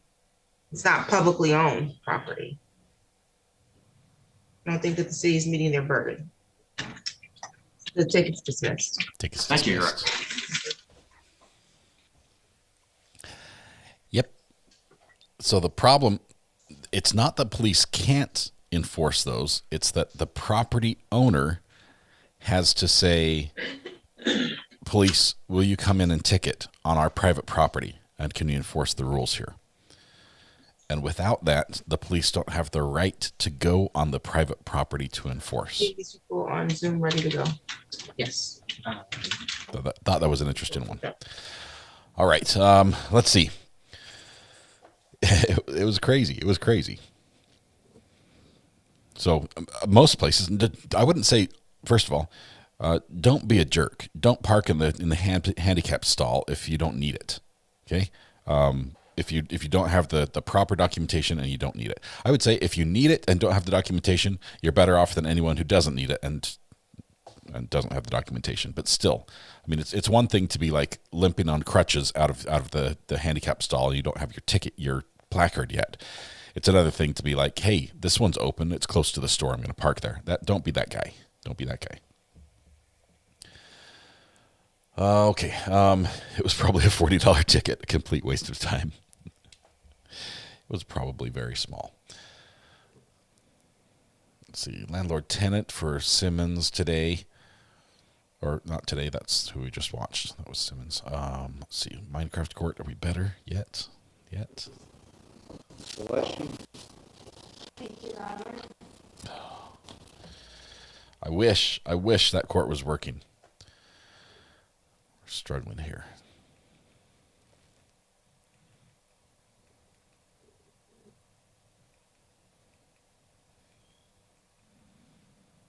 McBurney.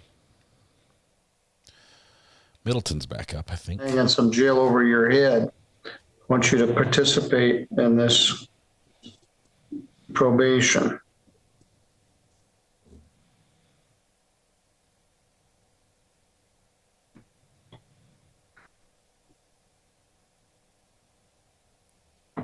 You have a suspended driver's license, don't you?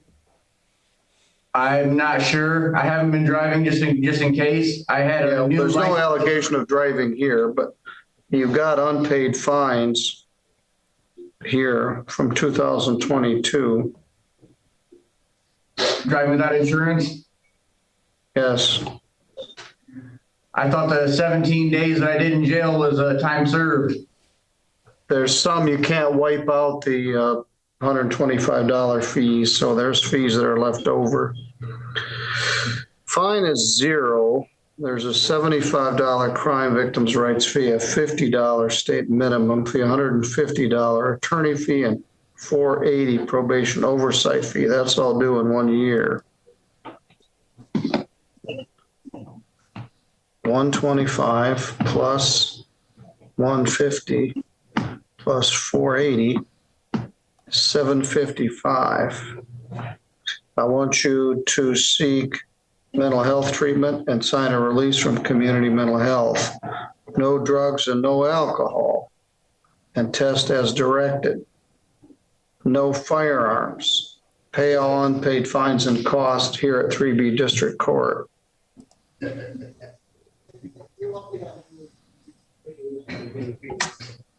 When you get out of jail, I want you to come to the courthouse and check in with the probation department. We'll get you started on this probation.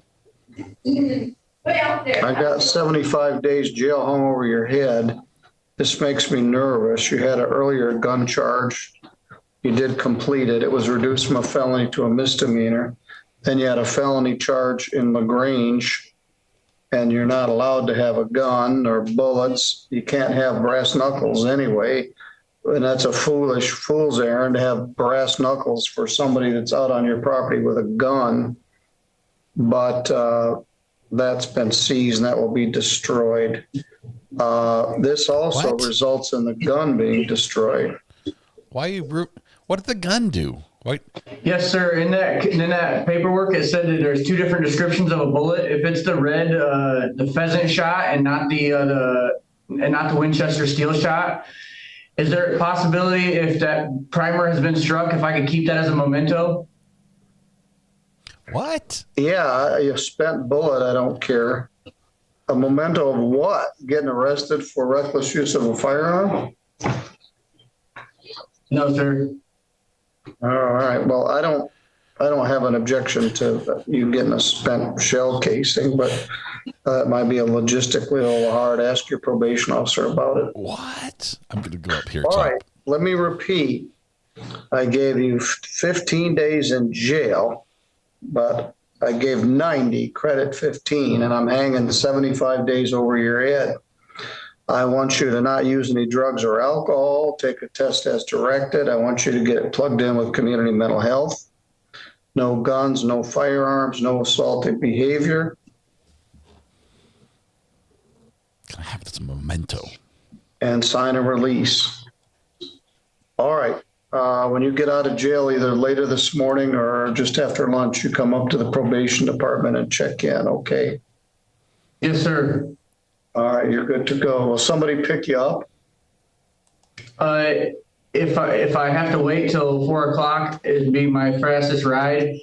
All right, well, then when you get out of jail, walk up here to the courthouse. If you need a bus pass, I can give you one of those. Thank you very much, sir. All right, I'll see you in a bit. Thanks. See you in a bit. Thank you. Come get your bus pass. That's crazy. I have mementos from things. Like I have a chunk of the chain link fence that the bomb I found destroyed. I keep some weird mementos like that. Let's see, what else do I have? Strange mementos.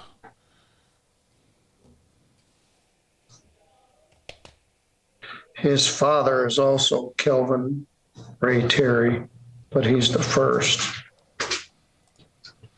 You need to watch the Lego stream. I did find a bomb. And I found the people who did it. They nearly killed me with the bomb, and they were going to do another. And so I did thought long and hard and talked to the police.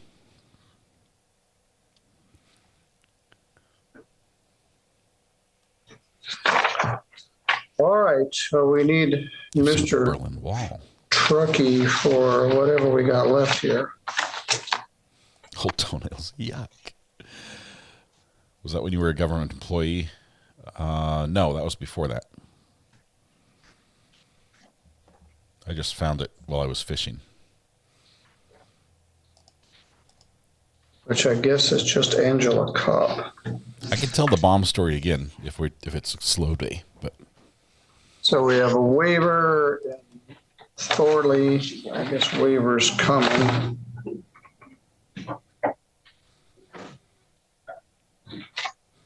Let me see if I can get the map out and show you.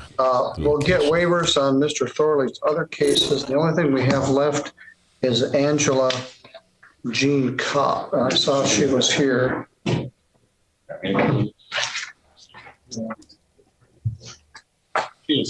All right. Mr. Terry. Ms. Wood. Ms. Crew. Crazy. We're not doing too bad. I said I thought it would take us till 11.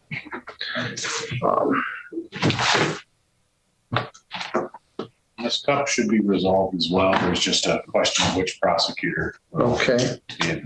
Jeffrey Hunt wants a prelim, Thorley waiver, Floyd waiver.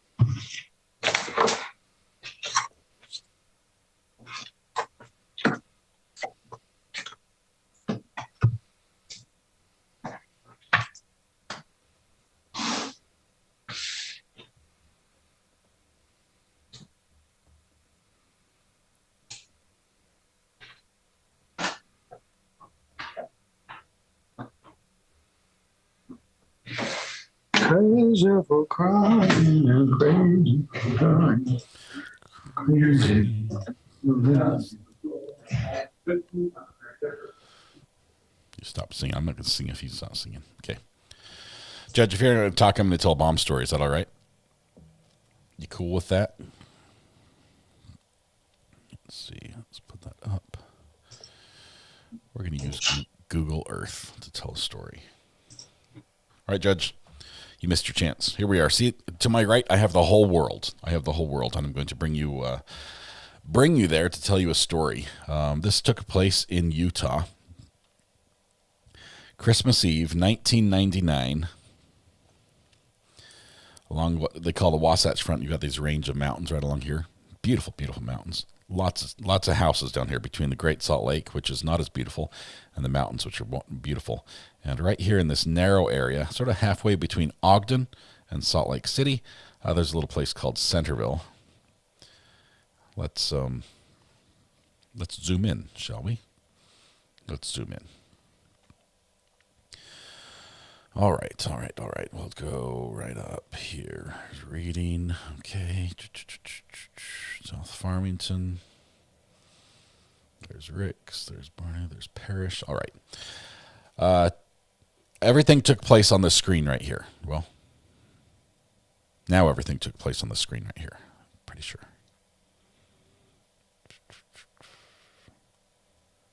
Yeah.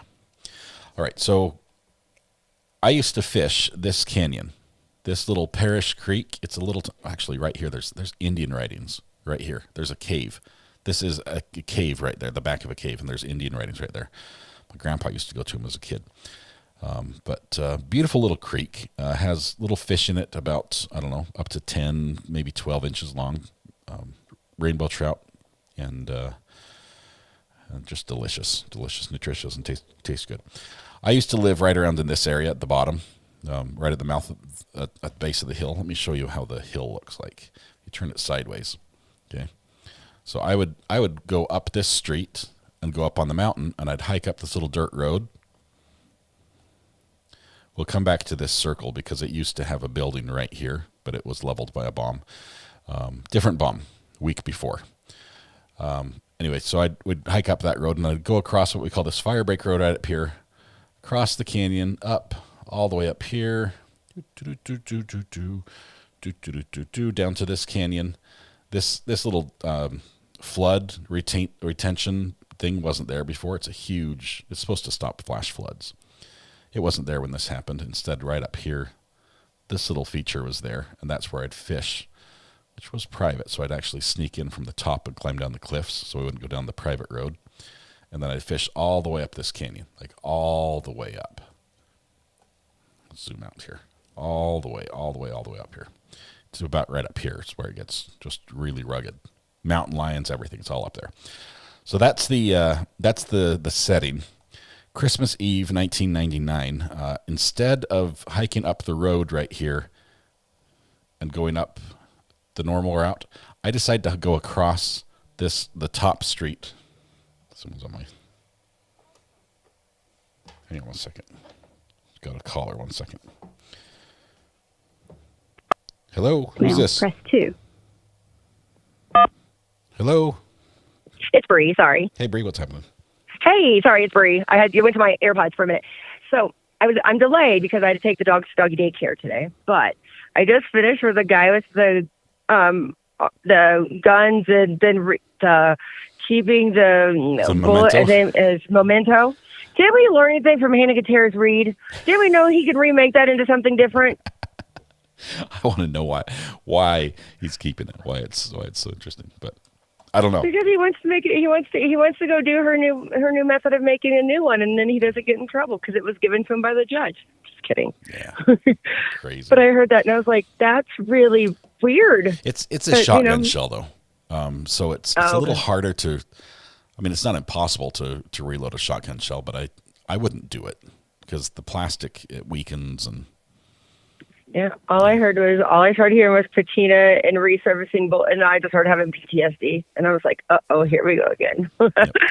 Well, jump to live now. I'm telling my bomb story, so you can join us. Oh, I'm back. I'm back live now. That's why I made sure there was no crowd before I called. But yeah, I'm back live now, and I'm ready. Where you were fishing in the ravine. Cool, so here we go. All right, Bye, guys. Bye. Okay, so instead of going up on the mountain on this little dirt road, I go across at the top of the furthest east street, and I walk all the way along here, walk all the way over here, then go up this road right here, and right at the top. Let me see if I can show you here. Oops, it's hard to see, but sorry, not that road. I went one too little. That building's new. Went across over to this street and then up. And here's Centerville Canyon. This point right here in the middle of the map used to be where the pavement ends and the dirt starts. And right here, along the left side of the road, I found a wire as I was hiking up there.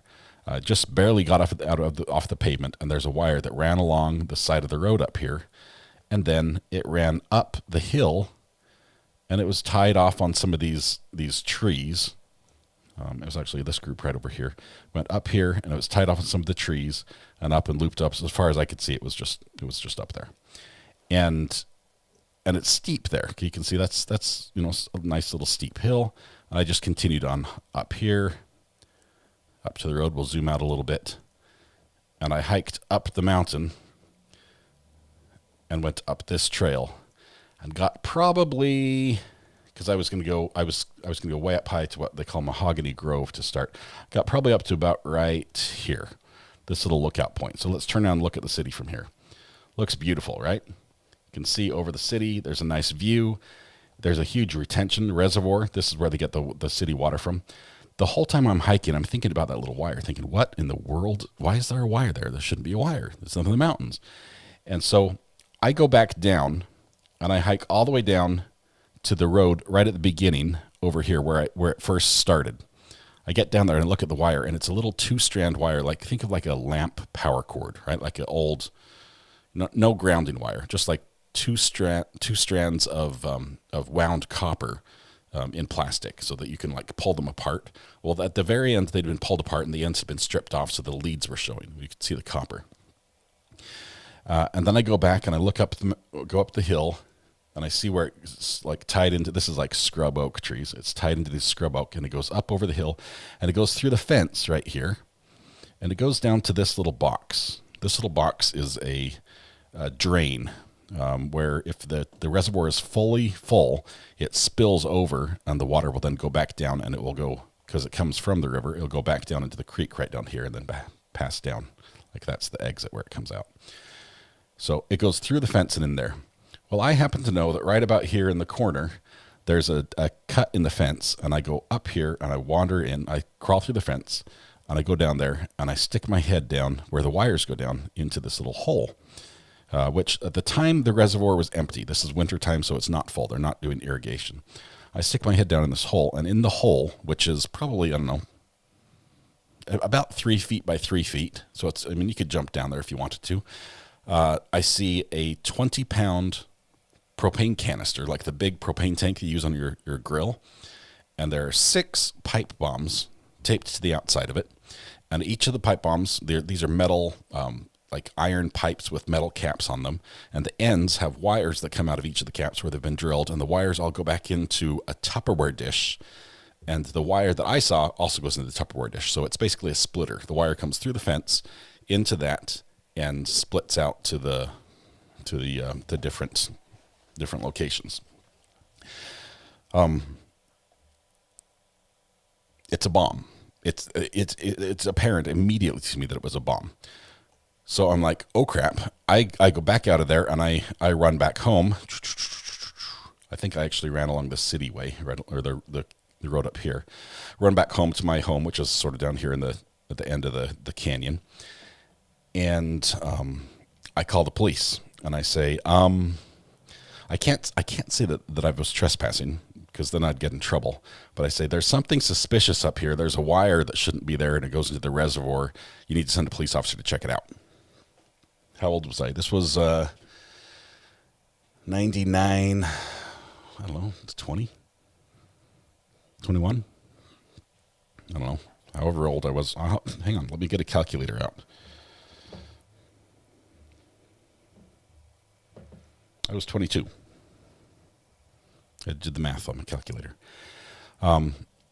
So I call the police, and then I sit there in my house and I wait and I wait and I wait and I wait. And finally, like half an hour later, one police officer drives up the street up here, and he drives up. It goes past me and goes up the road over here.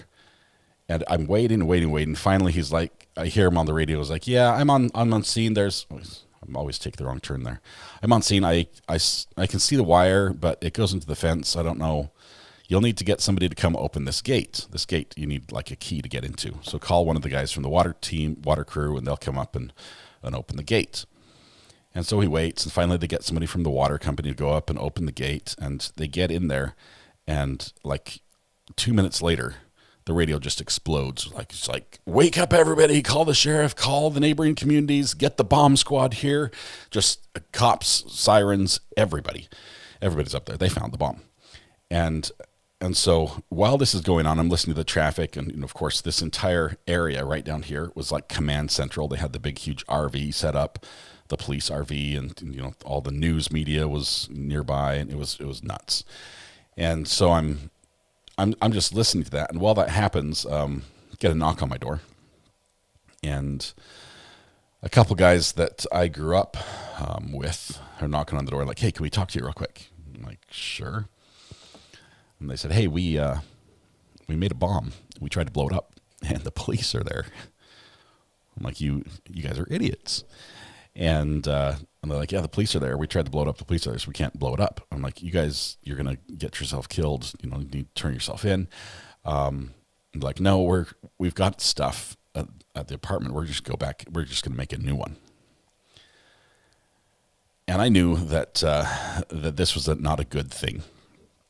And so I'm thinking this over, and I'm like, you guys need to turn yourself in. They leave, and I end up saying, okay, I need to tell the police. I can't. They can kill themselves or somebody else. I can't just sit here and not do anything about it. And I'm ignoring some of the funny comments that are in chat, Greeners.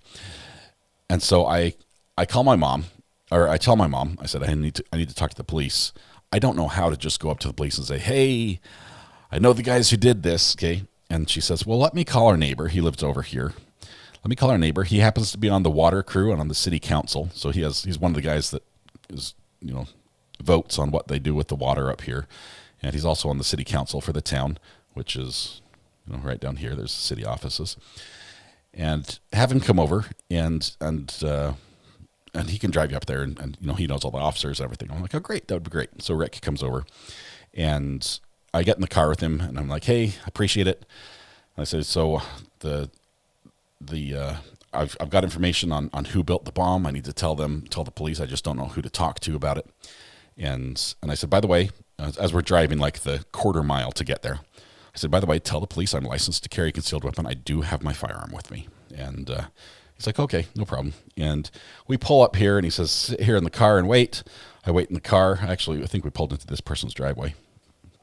And the officer comes over, and as I step out of the car, he puts like his hand on my back, like sort of like to guide me.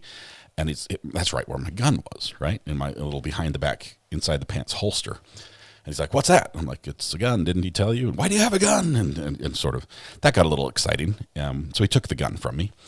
And I'm like, licensed to carry, everything. He's like, okay. So he takes the gun, puts it in a bag, puts that in his trunk. And then we get in his car, and we're driving down to the police station. It's a short drive. It's just a couple minutes from here down there.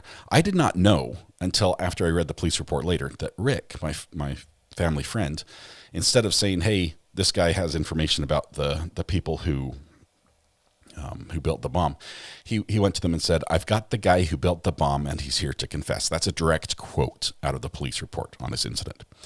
It was not true. I was not the guy who built the bomb, and I was not there to confess, but that's what the police knew. So I show up with a gun. I can see why they're a little bit, now in hindsight, but I don't know this yet, right? So I'm in the front seat of the police car, not in cuffs, not arrested. And we're going to go down to the police station to talk because it's safer, because it's, in the middle of the night here. And so we drive down to the police station, and while we're driving down, I happen to know that this police officer lived across the street from my girlfriend at the time, who was not my wife, not my current wife. He actually lived right here in this little new condo. So actually, this house right there, little subdivision. He lived there. I'd seen him with his police car when I went to pick up my girlfriend and stuff. And so as we're headed down to the police station, I'm trying to make small talk because it's awfully quiet in there. I'm like, so how do you like your new house? And he's like, how do you know where I live? And I'm like, well, I'm thinking, maybe I've got the wrong guy. I'd be like, don't you live down here in the condos and he's like just getting paranoid. And, in his mind, I've got a bomber in my car who showed up with a gun and now knows where I live. Okay. I can see why he was a little apprehensive at the time. I did not realize, that was my oversight. Get down to this little police station. It's late at night. Okay. It's a little tiny, justice court. We go in the Sally Port. So he pulls in here. We get in through that. It's the first time I've ever been in a Sally Port. It's like you pull in, they close the garage behind you, and you go in. And I'm still thinking, I'm the hero here, right? I'm the hero here. I'm the star of the show. I found the bomb, lucky me, and now I found the people who did it. I'm going to turn in. I'm a little apprehensive about it because I realize they're my friends, and it's a tough decision that way. But I'm walking in, and they're talking about the fact that I had a gun and everything. They put me in a little room, and I wait. And finally, I don't know, it must have been close to 10 o'clock at night. The detective, who's now the police chief, I believe, comes in, and he sits down, and he's like exhausted, right? He's like, whoa, Christmas Eve, long night. And he's like, all right, just start at the beginning and tell me everything. And I told him what happened. Well, everything included the fact that a week prior to this, these friends had come and talked to me and said, hey, we made a bomb and blew up a building on the mountain. And these friends had been known to tell far-fetched tales before. Okay. And I'm like, yeah, whatever. And they're like, yeah, it was really cool. We made a pipe bomb just out of metal, and we stuck it in this little building that's up there, this old building on top of a buried water tank, and it just leveled the building. And I, a day or two later, had gone up and checked, and sure enough, the building that used to be sitting on this little pad right here was gone. It was destroyed. The metal door had been thrown off of it. Actually, that might be the metal door. This was the pad where the building was. There's a buried water tank under here, and it was leveled. And I had not called the police about this. I'm like, wow, maybe they did, because it is destroyed. But I hadn't heard it. I didn't have any evidence about that. But so I started that at the very beginning, and then I say I was up fishing, and I walked up here, saw the wire, called you guys. I think I left out the part that I snuck inside there. I called you guys, and then here we are. You know, that they showed up at my house, told me they'd done it. They said they were going to do another one. I'm worried they're going to hurt themselves or somebody else. And she was like, okay, he's taking out all the notes. It's just one cop in there. And he leaves, and I wait, and I wait, and I wait. And when he comes back in, it's like he kicks the door open. It's like, bam! It's like almost off the hinges. And his face is red, and he just comes in, and he gets right up in my face, and he's yelling at me, and like spittle is hitting me, and he's accusing me of building the bomb. He's like, we've got your fingerprints. We've got two witnesses. Show you up. They're placing the bomb up there. And he's just going off like complete bad cop. I'm like, what in the world? This is the first indication I got that I might not be the good guy in the story, in the cop's mind. Okay? Up to that point, I had no idea. And so I'm like, no, that's, they wouldn't. Who would? You know, and finally, I'm realizing, look, they're challenging my story. And so I wait for him to go off, and he's like, so you tell me the truth this time. And I'm like, look, I've told you everything I need to, and everything I know. And if you don't believe me, I'll just need to get a lawyer. And as soon as I said the word lawyer, it's like, oh, you know, sorry, you know, I just need to, and he backed off completely. And he's like, give me a minute. And he goes out and he leaves, and he comes back in a little while later. And he's like, sorry about that. So we just have to make sure, you know, it's just something we do to make sure you're telling the truth. We believe you. We believe you. I'm like, good. So it's now through the process of all that. It's 2 a.m. in the morning, Christmas morning, when they finally, I go back out of that room. They never offered me food, and I never got to go to the bathroom either. So I leave that building. They give me my gun back. They give me the gun, and they keep the clip with the ammo in it until I'm outside, and then they give it to me, and I stick it in and load it and go.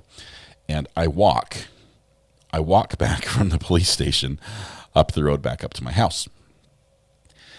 It was a couple weeks later. Oh wait, before that, while the bomb squad is still up there while I'm walking up. There's still lights and everything. They dismantled the bomb, and they were moving it and destroying the parts of it, because you don't want to just save the bomb, right?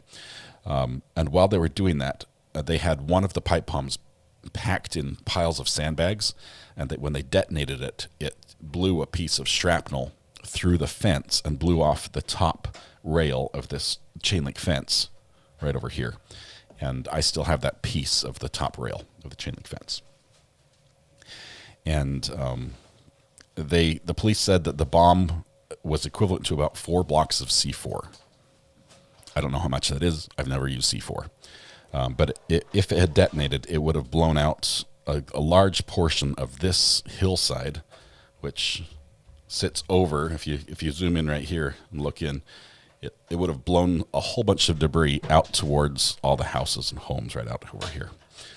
So lots of rocks and stuff flying down, breaking windows, possibly injuring people. A couple weeks later, they finally arrest the guys who did it.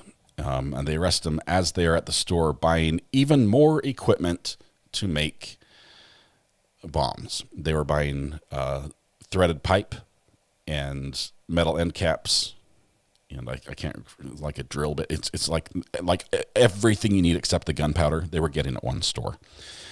It was a Fred Meyer at that time. It was like the Fred Meyer Garden Center or something.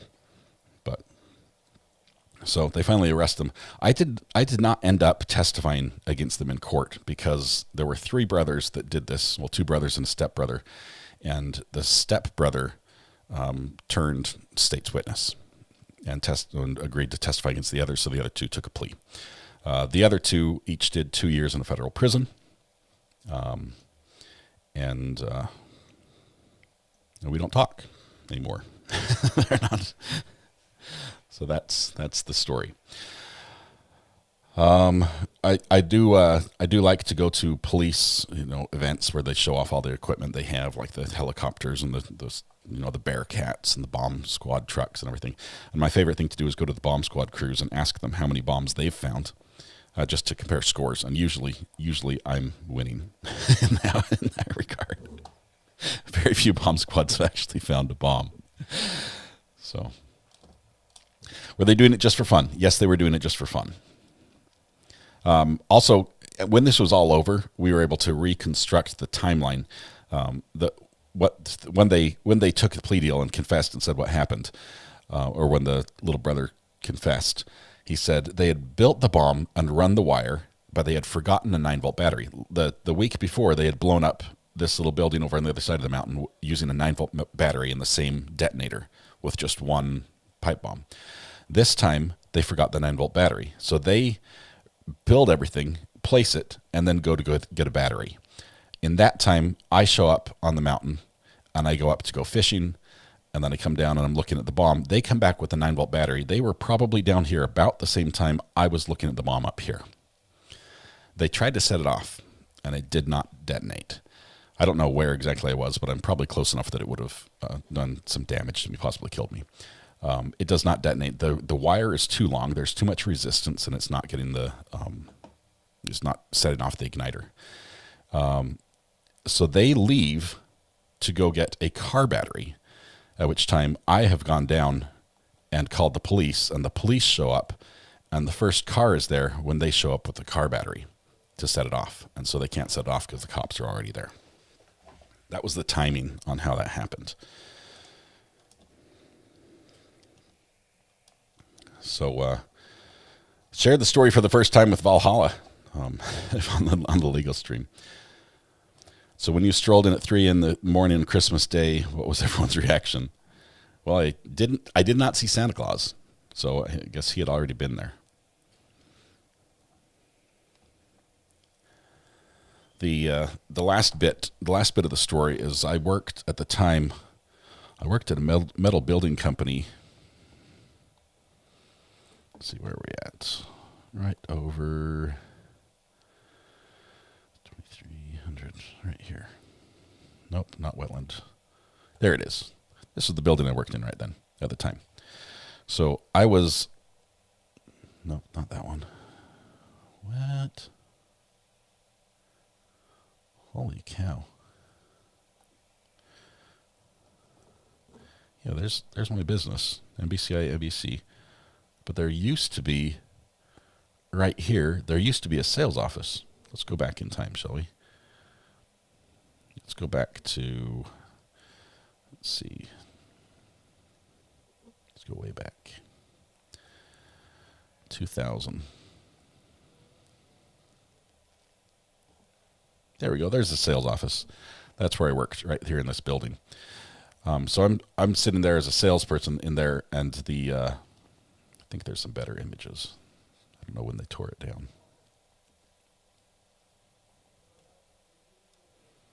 Okay. I'm sitting there in my sales office, and the BATF shows up at work. Oh, you can't see this, can you? Sorry, I should probably show you. We lost the map. So I worked at this little building right here, and we sold metal building components. The worst part about working here was our neighbors. Our neighbors were these guys, the water reclamation. Basically, when you flush the toilet, it goes there.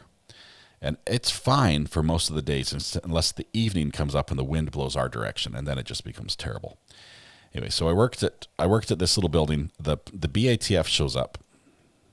That's the picture, not good. Let's go more current, shall we?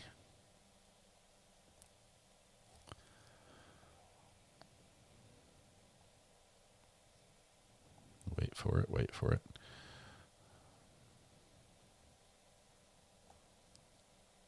I don't know why it's loading so slowly. Oh, it's doing time lapse. Stop. Just go to current.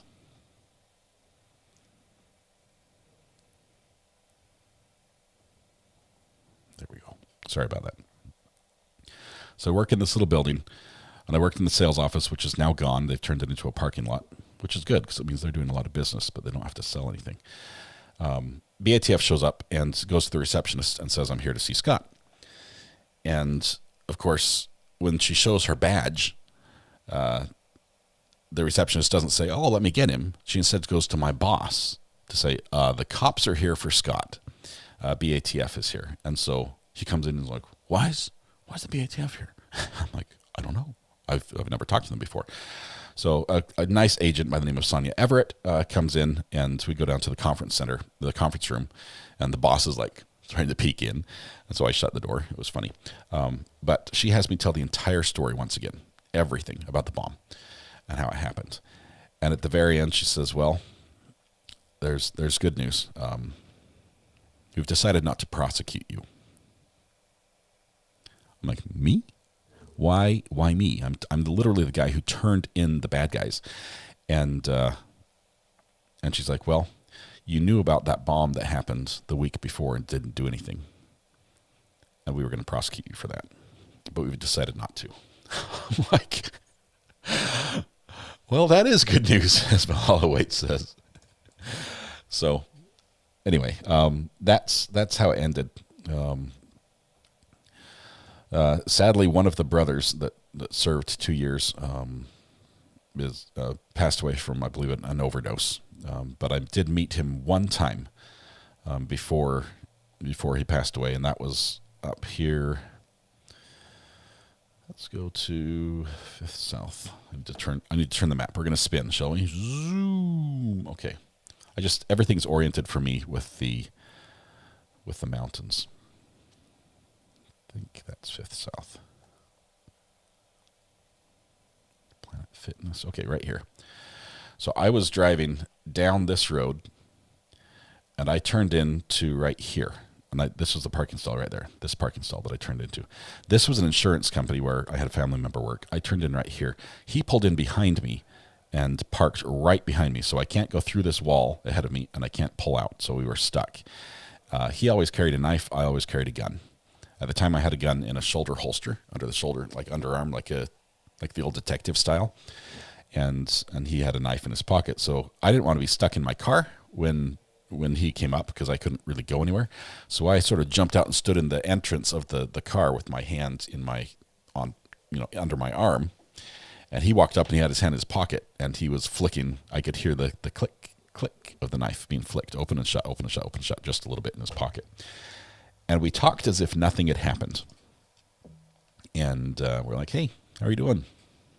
Good, good to see you. And we just stopped, and we didn't approach more than probably about 8 feet away from each other, which is too close if you've done the stats.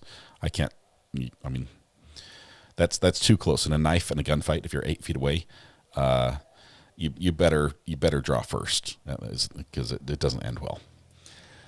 So, but he decided not to pursue anything, and I didn't pursue anything, and he got in his car and left, and I didn't see him again, and he did pass away from a drug overdose. The other one I've never seen since. So, need a little car to drive on this demonstrative. This store right here. Oh, look at this. This is Mrs. Kavanaugh's chocolates. Let's see if they'll show you. Can we see? Where's Street View? Let's go to Street View.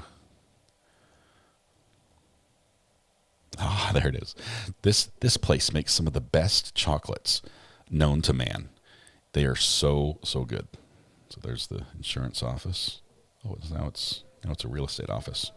Used to be Allstate. They are a changing, but world famous chocolates based right there, Mrs. Kavanaugh's, if you don't know. All right, that's the story. Beautiful mountains. Oh my goodness. These mountains, I could tell you stories about mountains for days. Look at this. We've got, let's go, how do I zoom? How do I leave Google Earth? There we go. Okay. Let's turn off our street map. Oh, maybe this will work. So when I was a kid, obviously I fished on these mountains a ton before I found the bomb. And I liked Centerville Canyon, and I liked Parrish Canyon. My grandpa lived at the base of Centerville Canyon, and he's just an amazing guy. He showed me one time, and this was after his knee replacement, before he passed away. We drove all the way up here on this, what they call the Skyline Drive. See this little dirt road right here? It's so much fun on a motorcycle. But it winds forever. It starts down here, and it just goes up and up and up and up and up and up and up. And it runs along the ridges. But if you go right up here to the V launch is where they launch paragliders because it's a beautiful spot overlooking the whole valley. It's got a steep hill with no trees or anything in the way, and you can take off right there and just like zoom out over the valley. Let me turn that off. There we go. Beautiful view. The wind's perfect for that. But if you park there as well, you can hike down this little tree line. There's a little tiny trail that goes down here, and then you cut back into these trees, and it drops down into this area right here. And it gets a little bit level right in here. And in this area, in the middle of the map, there's a lot of trees, but this used to be what they called Georgie's Mine. Georgie's Mine, has a mine that goes into the mountain right here. It's collapsed, but there's still a spring that comes out. Crystal clear, best drinking water you've ever found. But it still comes out there. And the cabin's burned down. But what he actually did this for was he had a distillery up on the other side of these hills, right up here. And during Prohibition, he was making bootleg liquor up in the mountains, and then he would bring it down and sell it. But I've been metal detecting in there, found a tax token, found some cool stuff up in that area.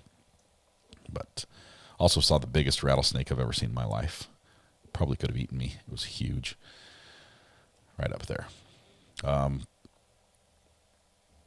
Beautiful, beautiful place.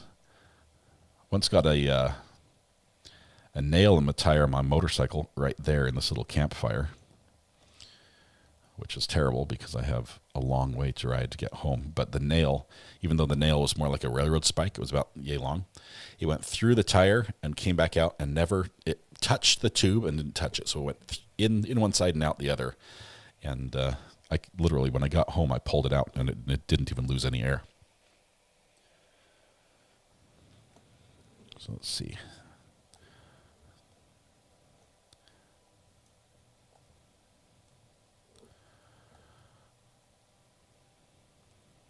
There's another spot that I like to go to. This is probably more recent. I went, I know it's more recent, up Parish Canyon. I used to hike up this mountain right here. They call this the switchbacks, right? See this little zigzag? This little zigzag trail? It's a little foot trail that goes all the way up the mountain. You can see it just zigzag back and forth and back and forth. It's really steep. And it ends up dropping into one canyon, going up around to the back, then crossing over the front. And you can finally get up all the way to the peak, this first peak, and look out over. Well, when you stand at this first peak, or actually when you go a little bit higher, and go along the ridge up here to the second peak. Sorry if it's confusing to y'all. And look over here. Right over here, there's like a discoloration section. This sand it appears redder in real life than everything else around it. And that's because that's the tailings pile to a mine. And I always wanted to go there. And so I did. I grabbed a buddy of mine, and we ended up hiking up to it. But first I went up to it by myself, which is usually not smart. So I hiked up, and I hiked up on this mountain over here because it's the side I go to. I ended up getting, pushing through probably like in here, just heavy brush, and disturbed a wasp's nest and got stung, I don't know, a gajillion times. And I'm like, well, if I'm allergic to bees, because I hadn't been stung by a bee in a long time, if I'm allergic to bees, I will die right here because there's no way I can get back down. And I didn't die, so I just continued on the hike. And I went up and found the mine. I actually had to open it back up because it had completely closed. It collapsed in on itself. And went there, opened it up just enough that I could see it was open, that it went back probably about 40 feet or so before it ended, and ended up hiking back up there with a friend who was curious about it. He climbed in there as well. There was nothing in it but an old sign, like a old sign saying that danger explosives, and it was handmade. We didn't see any explosives though. But beautiful, beautiful canyon. Really rugged rock walls. Like this section right here, nearly died in here because there's just nowhere. You're climbing on cliff faces and scrambling over rock piles, and it's terrible. But love those mountains. See, a canyon up here is where I found a marijuana grow. Let's see, that's going to be Davis, Steed, Rudd, Weber. I need Farmington. Parrish, Bernard, Davis, Steed. Oh, there's one more. There we go. Farmington Creek. This is also a great creek to drive, to hike up. There's a big road that goes all the way up there, but right up in here, I found a marijuana grow. Irrigation, everything. It was a lot of fun. I think that's all. That's all. What else do you want to know? Should we go back to court watching? Court hopping? I can answer questions. I'm looking at chat now. How many goats do you have? Valhalla awaits? How many goats do you have?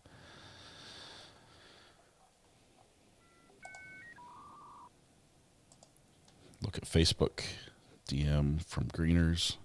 I'm getting some pretty pleases.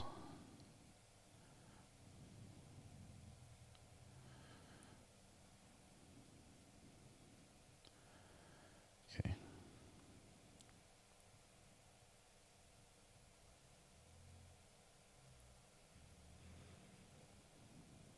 Hang on, I've got tons of texts over here. She says, "Oh, thanks." Hey, I've never seen this article. Thank you for finding this. Let me share this to a computer so you can see it.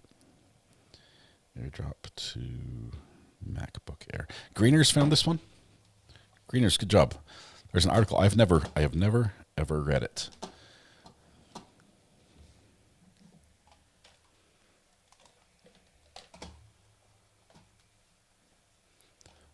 We need camera 3. Why can I not see this? 5, 6.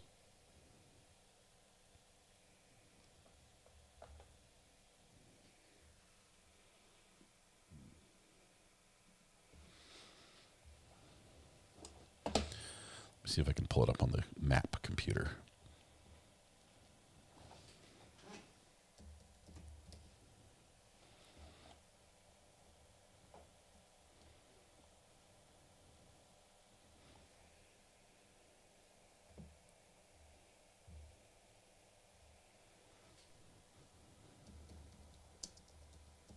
Pipe bombs. This is always dangerous to search for. So article diffused in Centerville.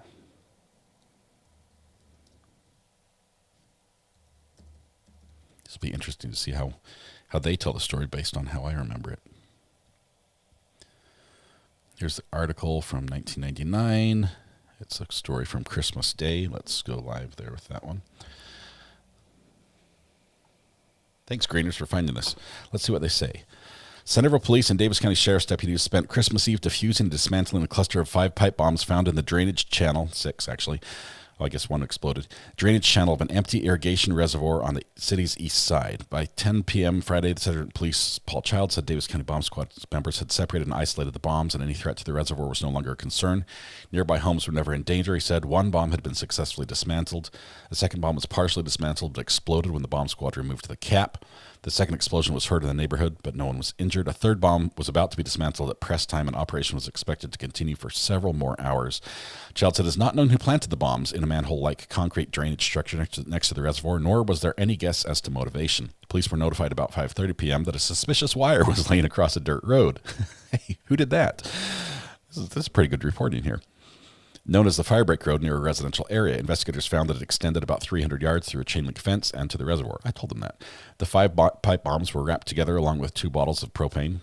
No, not quite. There we go. That's the story. That's the end. They got most of the details pretty right. Not bad for on-the-scene reporting. And they didn't even give me any credit. I don't want credit for that one. No, Detective Child. This is his last name.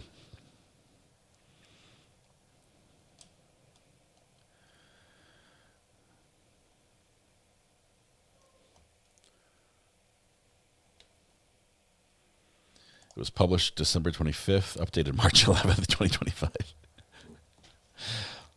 They never asked me for my side of the story.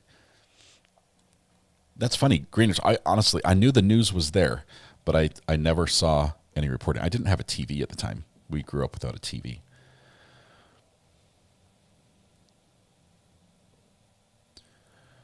Let's see.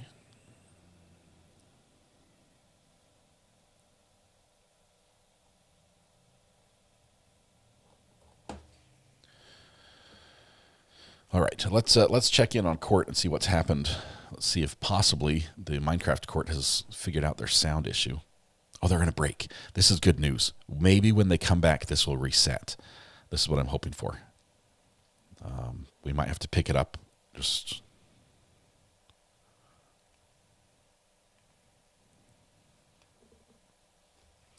let's see. They started 7 minutes ago. They haven't gone live quite yet. At the very beginning.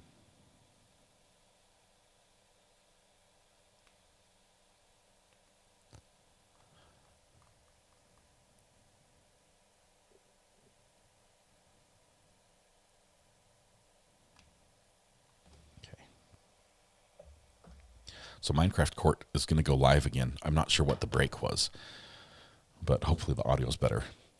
Please pop into mod chat. Lots of developments there. Let me take a look. Greeners, thanks for finding that for me. That was really cool. Nostalgia.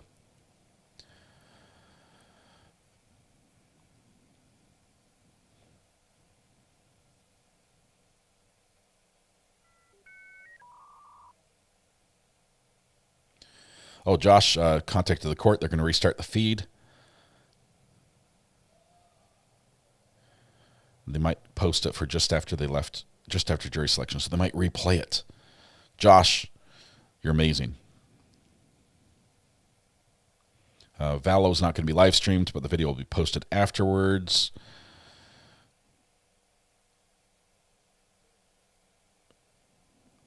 Lots of stuff. Here we go. They're trying to restart it. They record it and then they play it back for us. So maybe this will work.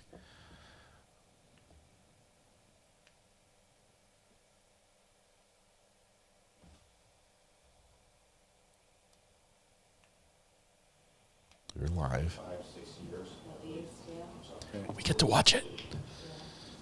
Got to keep her straight. So 5 or 6 years. Now let me go with you. Where was that at? I believe it was at a restaurant, and then.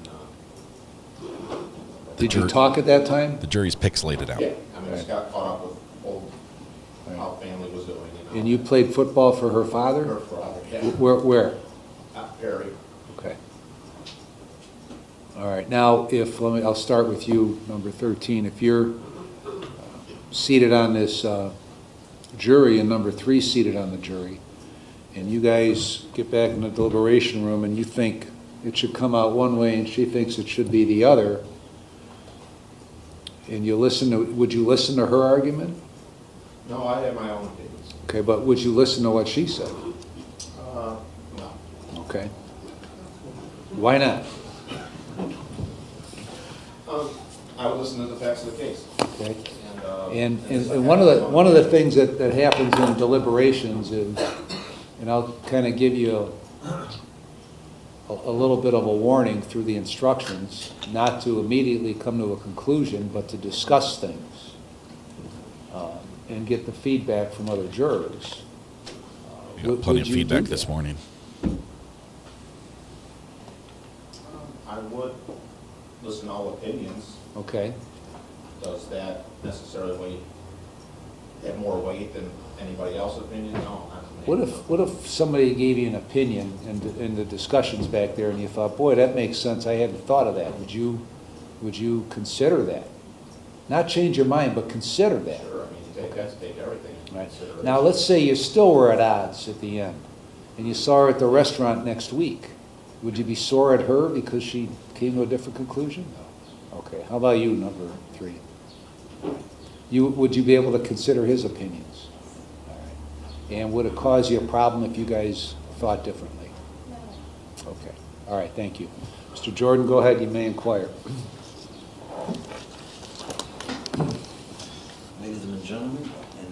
and/or potential jurors. My name is O'Shea Jordan. Obviously, I stand as the defendant today. I don't have much experience as the state's prosecutors. I basically just have a few questions that I like to go over, as well as give you an opportunity to get to know me just a little bit more, as well as get to know you guys a little more. If that's okay, I'll begin with number 6. I remember you saying something in effect that you have active contracts with Willoughby Police Department, which allows you to be in their presence frequently. Correct. Okay. I just had 1 or 2 questions in regards to that, and one question being, how familiar would you consider yourselves?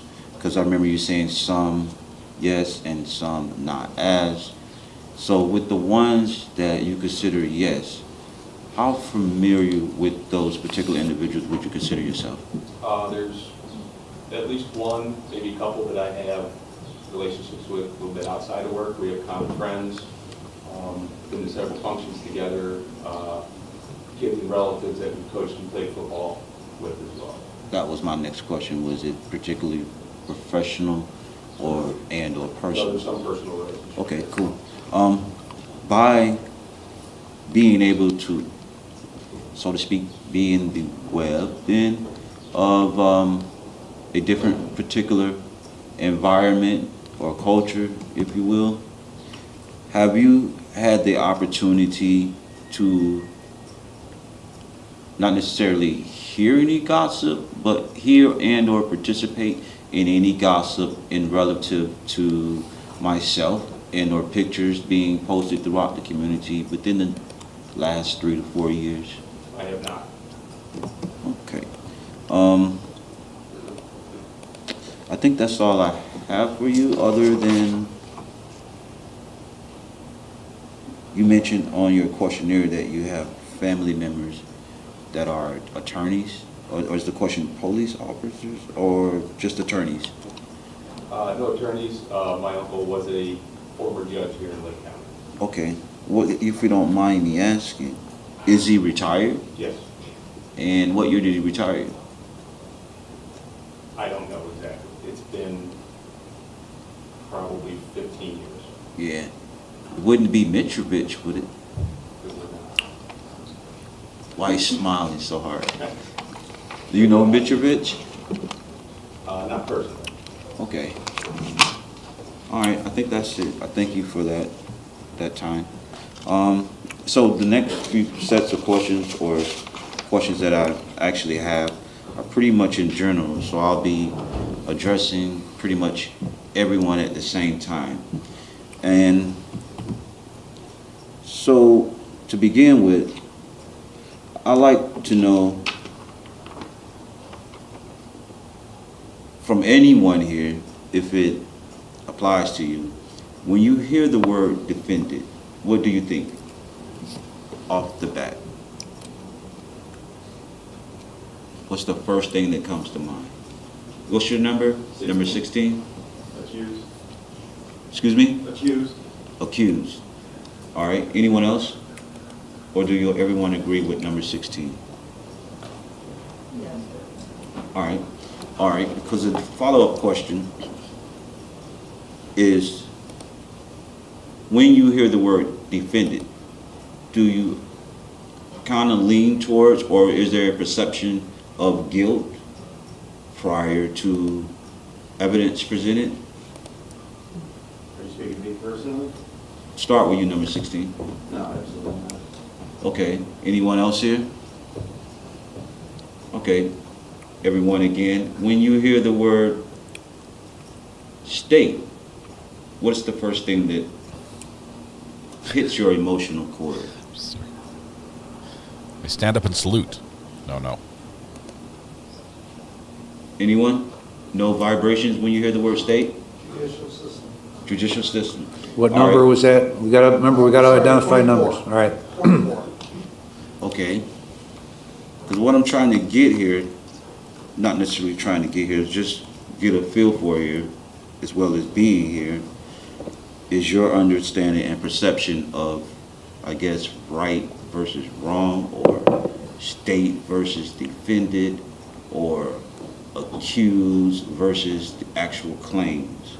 Does anyone can speak, understand the difference between tort and criminal law? Tort and criminal law. Anyone know the difference? Well, the difference would begin with tort being a claim asserted towards someone. Criminal law could be the basis of a personal injury, harm, or loss. Basically, the three elements that construct a crime, if you will. Is anyone familiar with, say, People versus SAP? Do you guys know your case No law? one familiar with? It's good to know. Oh man, this is great. So, another question I like to ask in general is, how does everyone feel about not just a term, not just an ideology, but the basis of constitutional law?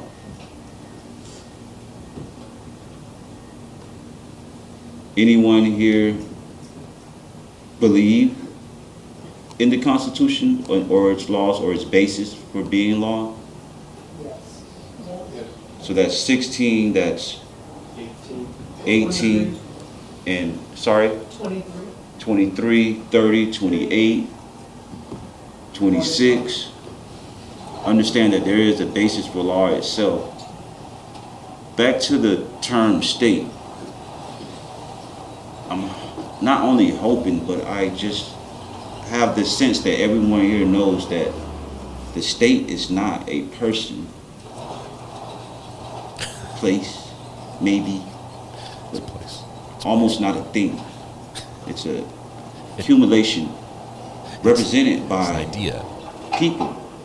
And sometimes people within that state have different objectives, different ulterior motives, which creates a state. Some may say a state of mind, neighborhood, however you want to define it. But the point being, everyone that represents the state does not have an objective or a motive to seek what is called justice. Maybe that's just my point of view, and maybe I'm just trying to get a Here comes an reflection objection. from any and everyone here of how they perceive justice. Mr. Jordan, let's make sure we're inquiring of jurors to qualify them to sit on this trial, okay? Okay. So let me start with for the basis of what I just asked. Number 3. What I have no idea what do you're you talking consider about. justice?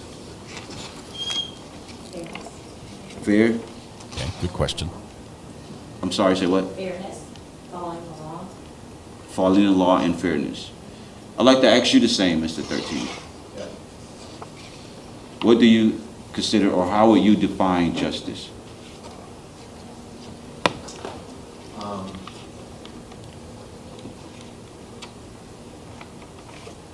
Say Jury selection right now.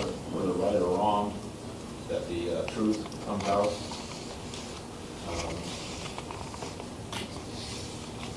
That's what, I mean, or Okay. I'd like to ask you number 26. That's okay. Go ahead. Number 26. What would you consider law per se? If you had to answer it on the spot, what do you consider law? Rules. Rules? Society. Society? Rules of a society. Could you elaborate just a little more?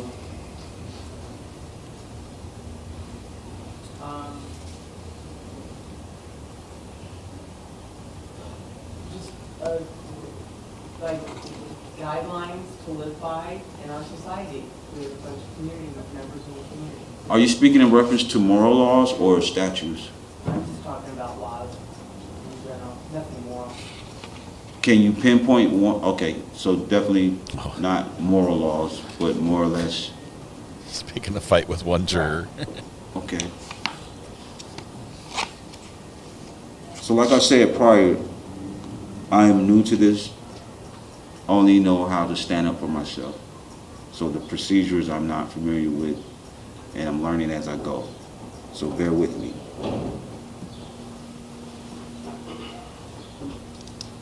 Number, let's say number 9. What is your perception of constitutional law? I believe we all live under a set of rules that we are held accountable for. If something, if they say you can't do this, then you can't do it. If it's against the law, that makes sense. She's off. Is that what you perceive as constitutional laws, or are you referring to statutory laws? I am. Because I'm not asking you to make a judgment. Okay, so like the Constitution, the right to bear arms, freedom of speech. Can you guys hear this? The Constitution, that, I mean, it's pretty much stated in there what we can do and what we can't do. So, thank you for your answer as well. With that same token, number 9, how do you feel about invasion or illegal search and seizure? Again, I think there's a set of rules both sides have to adhere to.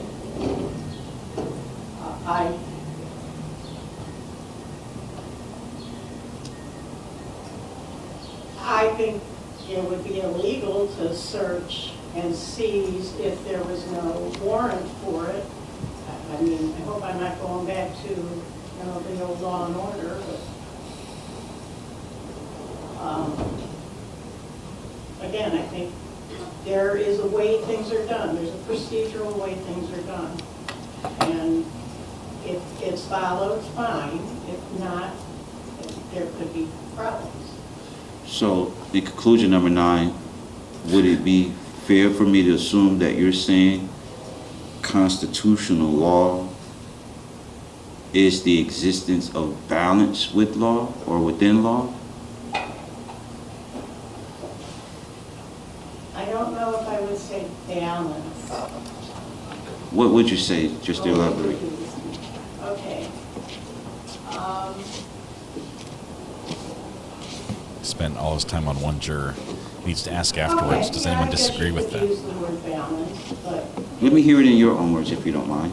Be so kind, please. I'm not extremely good with my words, so That's okay. that's, I Well- can listen. Well, it's more of an ideology than it is words, because I am not as great a speaker as the state has represented themselves to be today with their presentation. So if you could just be so kind, in your own words, give me just a feel of what is the balance between constitutional laws, statutory laws, people in general, meaning moral laws. I don't know if there really is a balance anymore. I think more and more as time goes on, we need more and more laws to protect the innocent. Yeah, she's off. I don't know if there's actually a balance anymore. If that makes sense. That's what I'm hearing in my head, so I don't know. So is it safe to say from your perspective, or with regards to that answer, that laws actually govern men? I don't believe.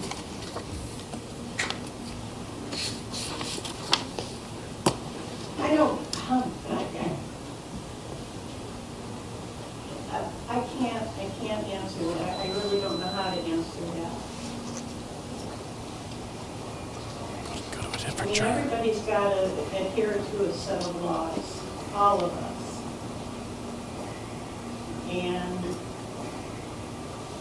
But what happens when the lawgivers break the laws that they give you? How does that impact you as a law-abiding? There's consequences.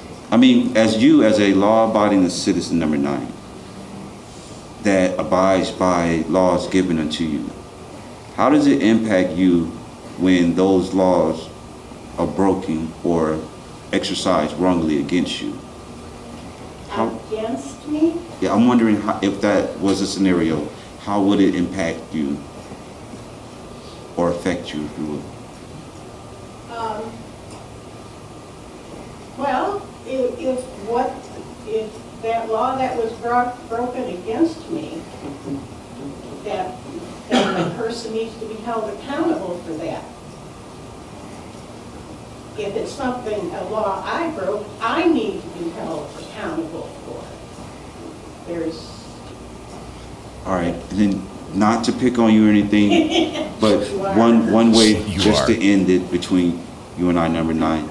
If, let's say, the state made a set of laws and, let's say, violated your rights within the law that they wrote to protect you.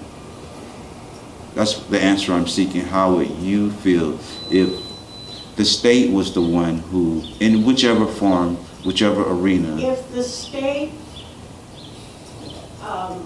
did something wrong against me, here's a law, and if they didn't follow that law in pursuing me, does that make sense?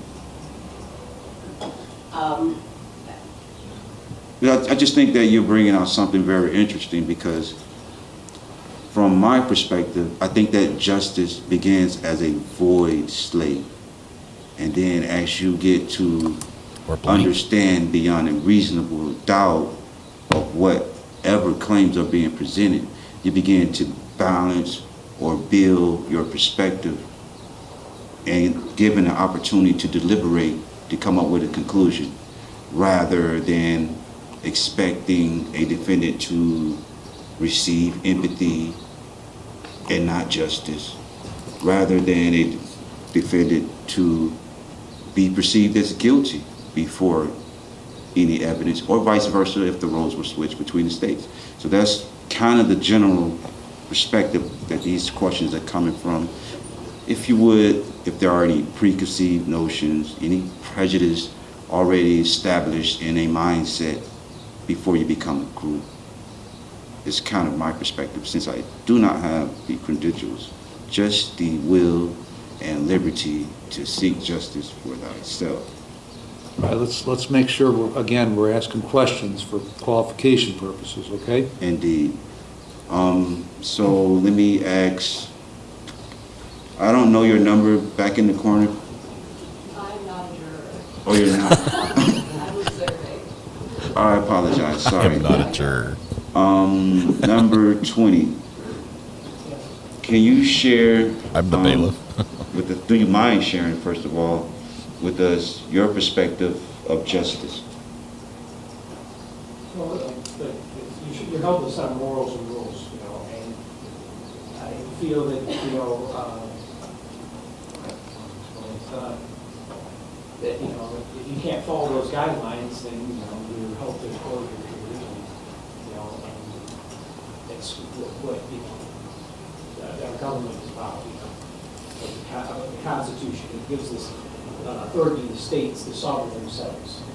And that's who your argument is against. Uh-oh, he said authority. Now, again, as I've asked her prior, not only what are your concepts of justice, but how do you balance that with constitutional rights? Because I understand that you're calling justice the legal system, right? How do you balance that with constitutional rights? Number 20. Well, I mean, your whole life you're set to guidelines, morals, and rules, and stuff such as that. Look at the judge. I don't know how to explain it well, but and you got to follow. That's just the way you're brought up. Raised in your home, or your parents, or a parent. Sort of, is it more or less do unto others that we would have them do unto you, says the universe? Is that kind of what I'm getting from you? Is it, say again? So kind of what I'm getting from you is do unto others as you would have them to do unto you, because what you give comes back. Is that what you're saying? Not so much as that. Okay, then elaborate. You know, everybody, you know, everyone makes mistakes, you know, and some make worse mistakes, you know, and maybe, and like anything, I guess you have to be held responsible for your actions. And, you know, until, you know, we don't have any evidence or anything, we're just there, you're just trying to figure out who is gonna, you know, decide your fate. Let me ask you this, number 20. When the state representative said something in effect, the defendant does not, or not allowed, let me paraphrase, the defendant does not deserve empathy or something like that, she said. Do you recall that last part of her? How did that make you feel? Well, you're supposed to be biased, you're not supposed to be. But in general, how did that make you feel? And if you perceive that as bias or prejudice? I didn't feel that way. You didn't feel out which way? Either way. Either way? Yeah. Cool. So just to end with you, I just kind of want to get an understanding of your perception of me today. Do you perceive me as expecting sympathy or presume guilt prior to understanding any scenarios? No, because all I've heard is what the charges. I don't know anything about you as an individual or heard any evidence, so yeah, I can't form an opinion. So subconsciously have you you begin to form an opinion based on the charges you've heard? You just said no. Thank you, number 20. I'll have him. Number 22. He's never gonna get Can you the give me a 22s. feel of what your perception of justice is?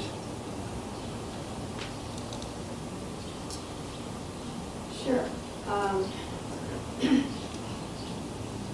Justice is hearing all the facts and coming to a conclusion that's reasonable and fair.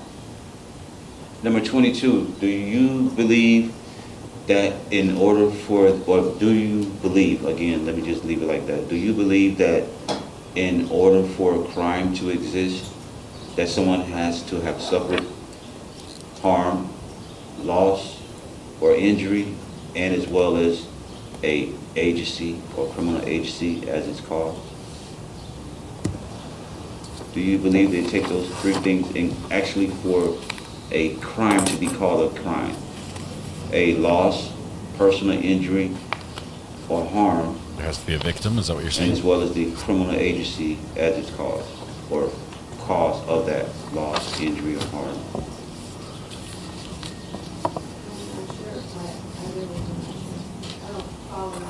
So let me ask you this.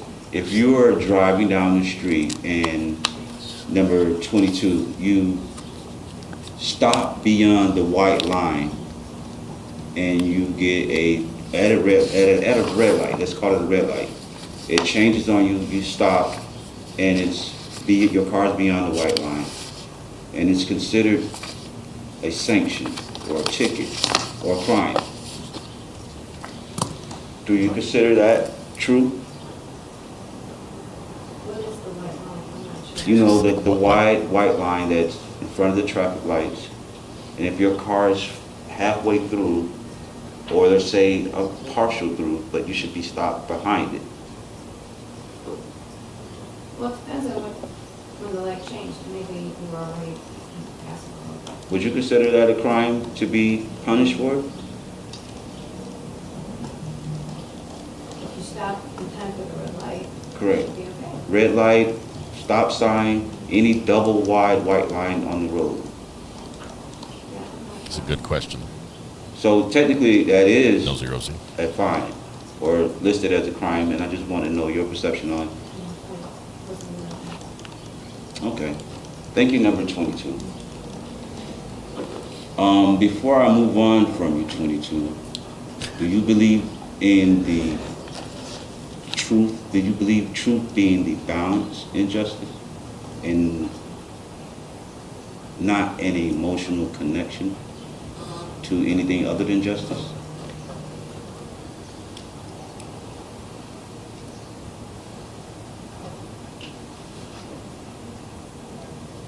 Do you believe in truth being You're number 22? balance and justice? Sorry. Thought you picked somebody else. Can you repeat that? Yes.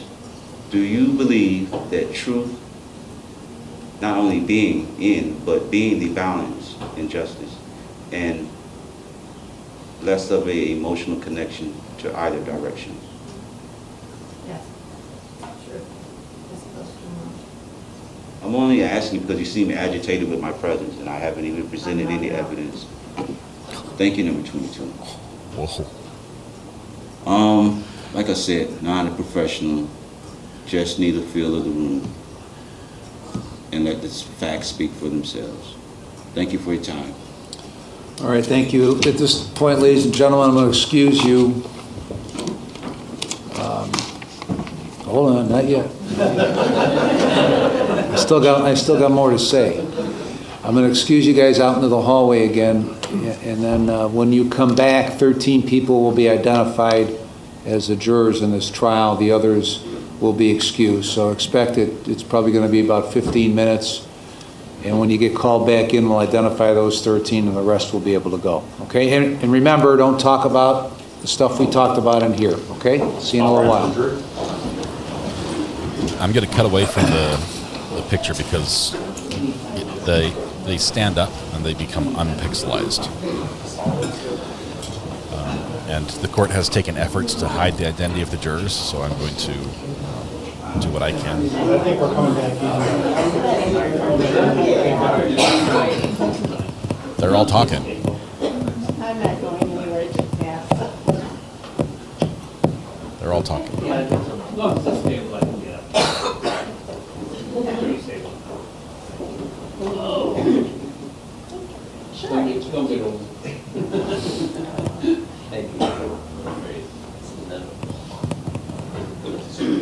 Judge is tapping his pen. I'm going to show you guys in just a second. Okay, we're just waiting for the rest of the jury to leave, and they are gone. I don't want to go there. All right, have a seat. All right, we'll go through the cause, excusals, and then I'll give you a few minutes to consider your peremptories.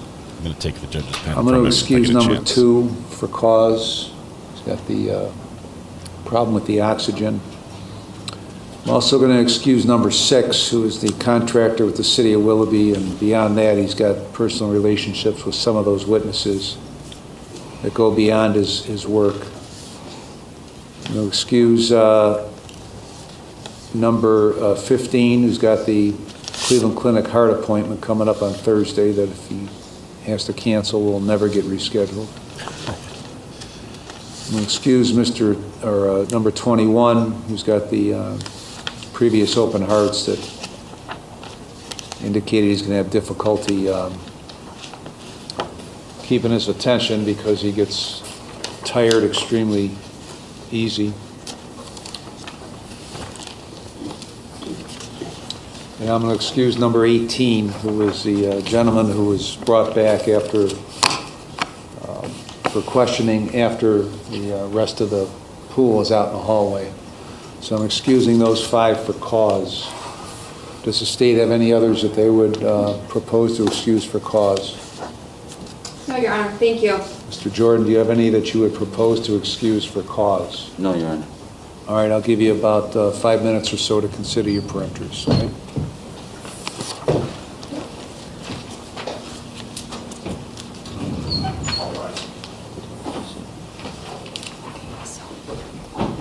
So now,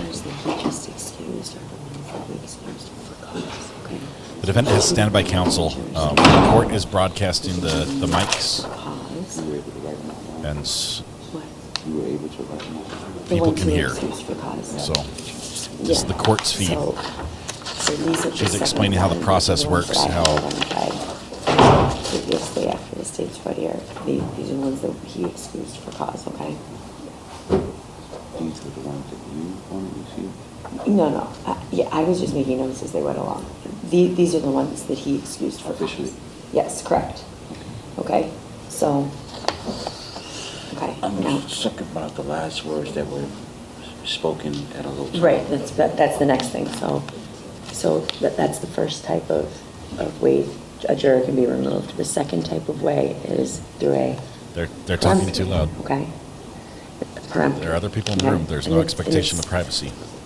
What you have the right to do now is, if you so desire, you can pick 4 jurors that you want to get rid of, okay? 4.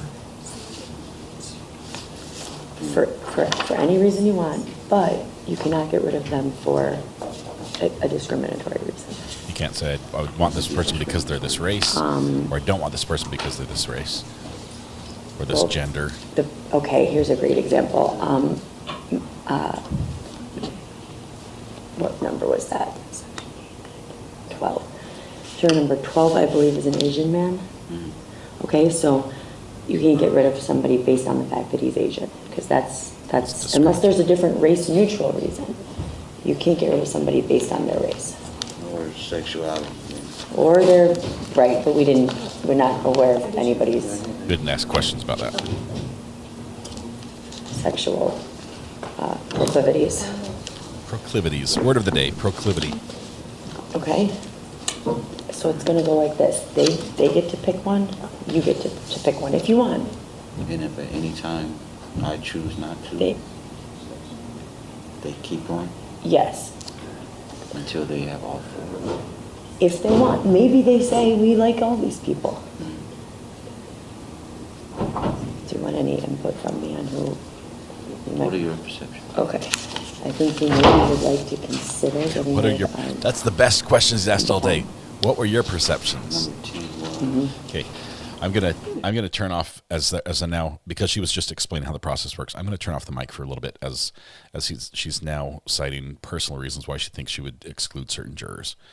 This would become more something that's more of a privileged conversation instead of just explaining how the process works. So out of respect for that, even though the court does fully broadcast this publicly, this is the court's feed. This is not a news camera that was accidentally left on. This is the court's responsibility.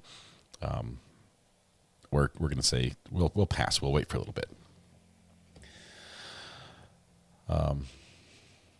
It is amazing, but we'll give him a minute to pick their numbers. First of all, he spent, I think, way too much time in the 20s.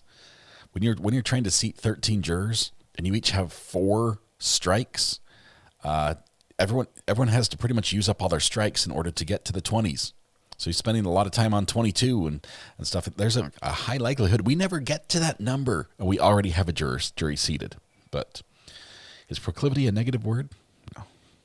Let's see what we've got here. to listen to everybody's. It's going to be preoccupied. Yes, correct. So you might want to consider, so just like some possible options for you. Okay, 7, just to consider. 10, I think it's. Yeah, they're talking about strategies here. I don't see any jurors out there in the hall. Court clerk is back. Bailiff is here. He's cleaned up the jury box a little bit. I think the state is good with pretty much everybody.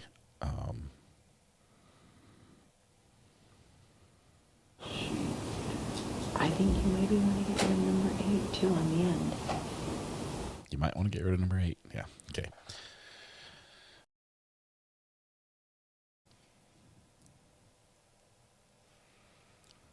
Please leave the mic on.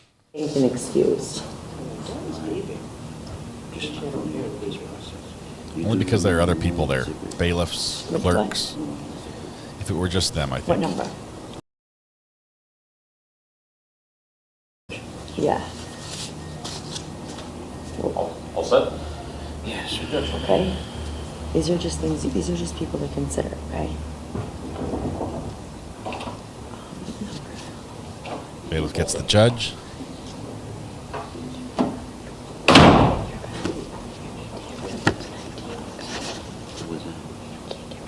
All rise. Seated.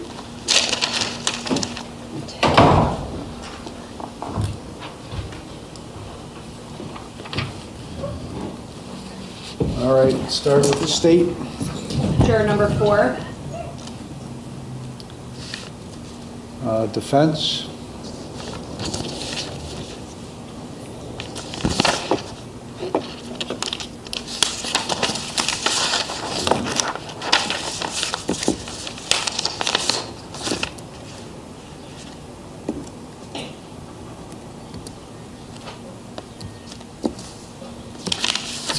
juror number 20. What is he doing? Oh, I'm sorry, you're waiting on me? Yep. Number 10. Are they State. randomly picking? Number 8. They're randomly picking? Not in consecutive order? Defense. Number 26. State.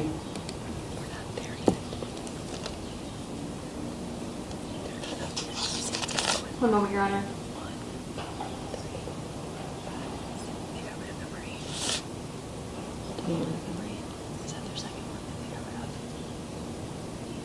Did they say 8? Did they? Who was their second one? I couldn't hear for you whispering. I couldn't hear because Your Honor, you were whispering. who was the state's second peremptory? Number 8? Yeah. Okay. What disability does he have? Convicted felon was the disability that makes him disabled to own a firearm. Is it my turn? Defense. Number 9. I'm not sure if they're striking or... State. Just give me one moment to count the rest, please. I think they're striking here.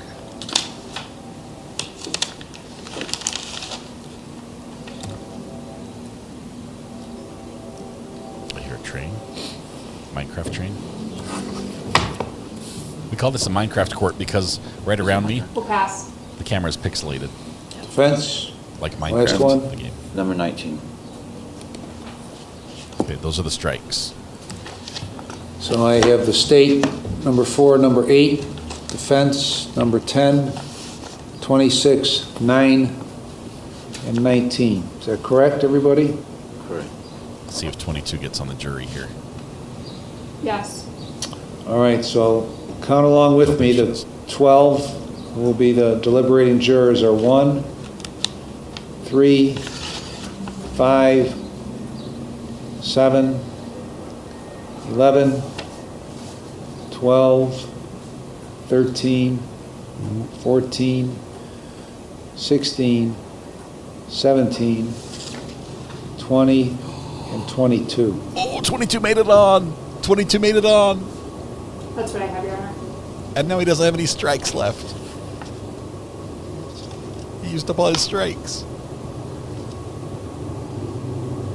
Is that what you have, Mr. Jordan? Yes. All right, that would put 23 as the alternate. Does the state wish to exercise on 23? No, Your Honor. Okay, we have a jury. Defense wish to exercise on 23 as the alternate?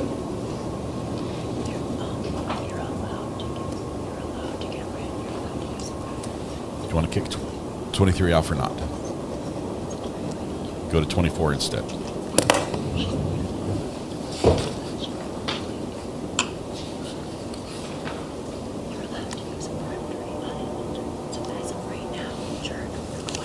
You're allowed to use a peremptory on an alternate. As of right now, juror number 23 is going to be the alternate.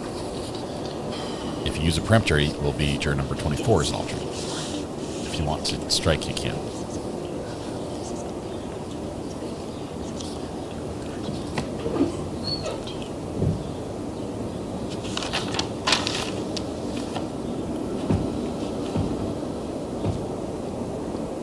It's an alternate.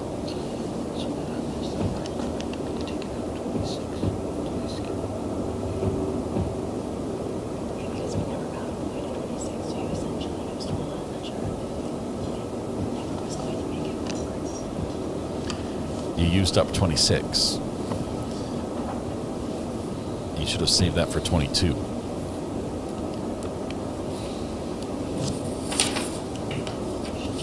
Too late to change.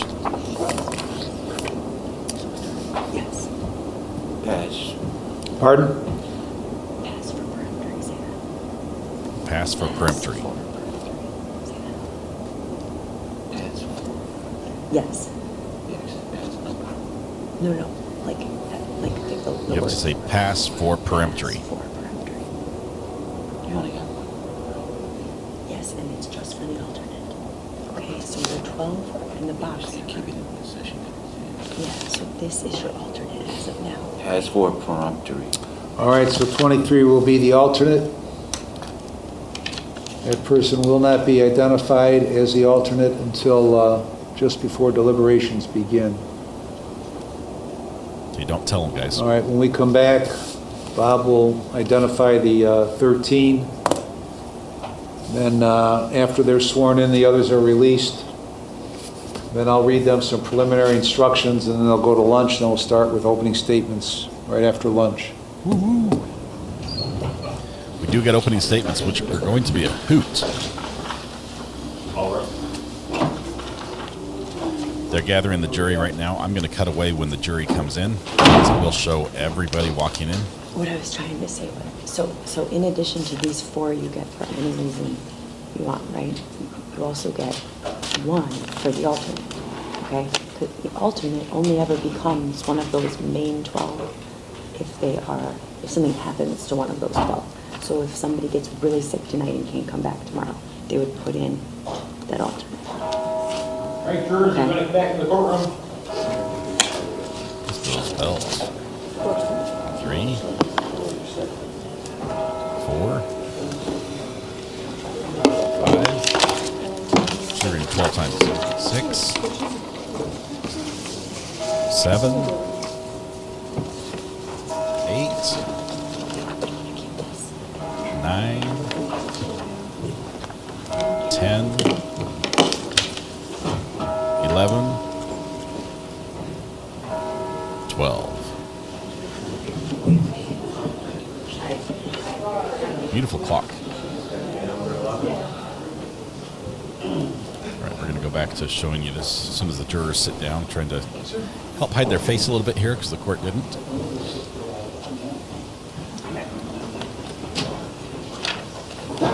Everyone have their eggs?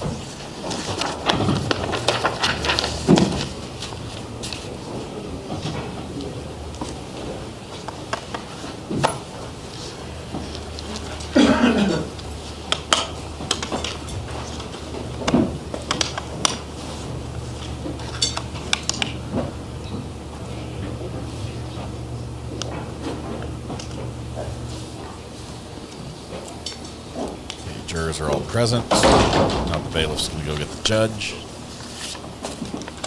Once they sit down, because they're standing up above the pixelation, so you can see all their faces right now. We don't want to show that. Be seated, please.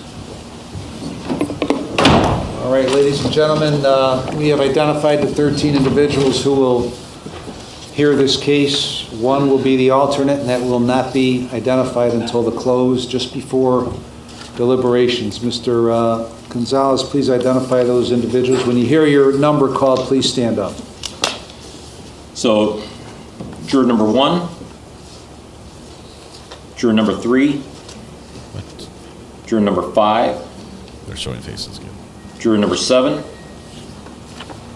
juror number 11, juror number 12, juror number 13, juror number 14, juror number 16, juror number 17, juror number 20, juror number 22, and juror number 23. All right, will all those who are standing, please raise your right hand to be sworn in.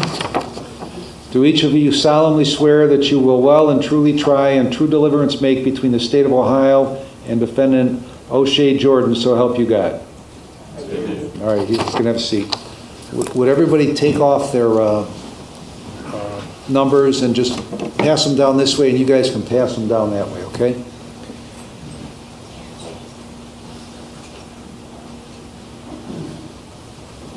"22 is the one who's like, why don't you like me? You just seemed hostile when I was asking you questions. Are you already prejudiced against me?" And then all right, those whose numbers were not called, you're done, you're free to go, and your jury service is concluded. And once again, thank you for being here today.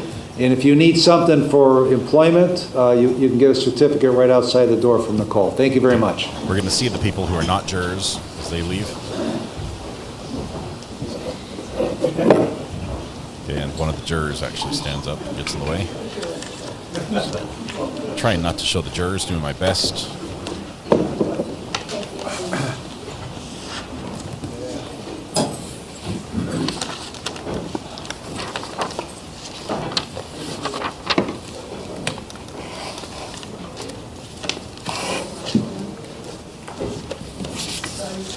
You guys can have a seat. All right, let's see waiver. So, what I'm gonna do is I'm gonna play a little musical chairs here, so I'm gonna bring some of you over this way so we can be in the jury box.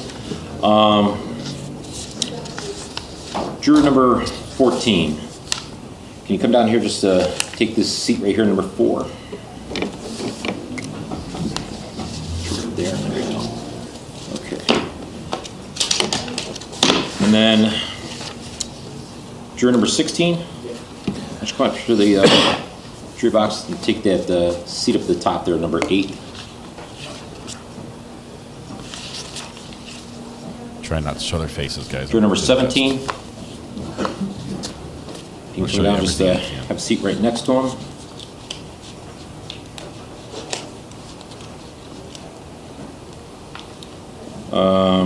Juror number 20.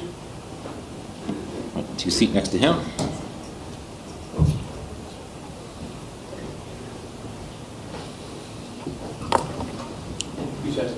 Yeah, in the back. Juror number 22.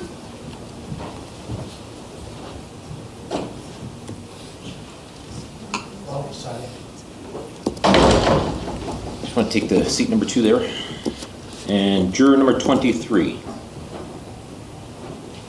want to take that open seat in the front row right there.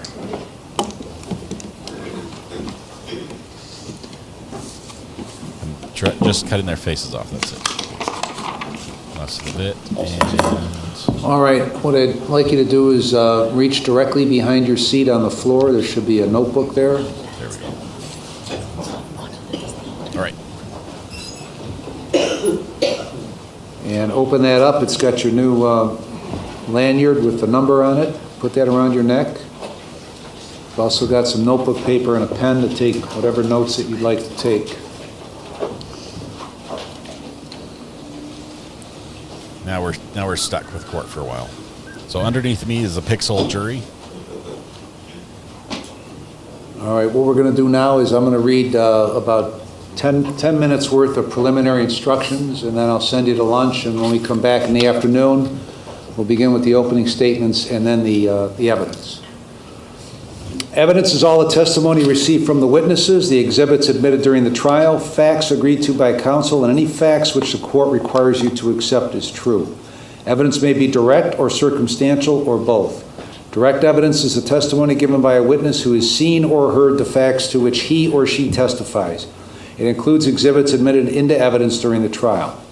Circumstantial evidence is the proof of facts or circumstances by direct evidence from which you may reasonably infer other related or connected facts which naturally and logically follow according to the common experience of mankind. Direct evidence and circumstantial evidence are of equal weight. The evidence does not include the indictment or the opening statements or closing arguments of counsel. The opening statements and closing arguments of counsel are designed to assist you. They are not evidence. You are the sole judges of the facts, the credibility of the witnesses, and the weight of the evidence. To weigh the evidence, you must consider the credibility of the witnesses. You may apply the tests of truthfulness which you use in your daily lives. These tests may include, but are not limited to, the appearance of each witness upon the stand, the reasonableness of the testimony, the opportunity to see, hear, and know the things concerning which they testified, the accuracy of memory, frankness or lack of it, interest and bias, if any, together with all the facts and circumstances surrounding the testimony. Applying these facts, you may assign to the testimony of each witness such weight as you deem proper. You are not required to believe the testimony of any witness simply because they were under oath. You may believe or disbelieve all or any part of the testimony of any witness. It is your province to determine what testimony is worthy of belief and what testimony is not worthy of belief. The testimony of a defendant is to be weighed by the same rules that apply to other witnesses if the defendant takes a stand and testifies. The defendant has the Fifth Amendment right to not testify in this trial. If the defendant chooses not to testify, you shall not consider that decision for any purpose. You should not decide any issue of fact merely on the basis of the number of witnesses who testified on each side of an issue. Rather, the final test in judging evidence would be the force and weight of the evidence, regardless of the number of witnesses on each side of an issue. The testimony of one witness believed by you is sufficient to prove any fact. During the course of this trial, a number of exhibits and testimony relating to these exhibits may be introduced as evidence.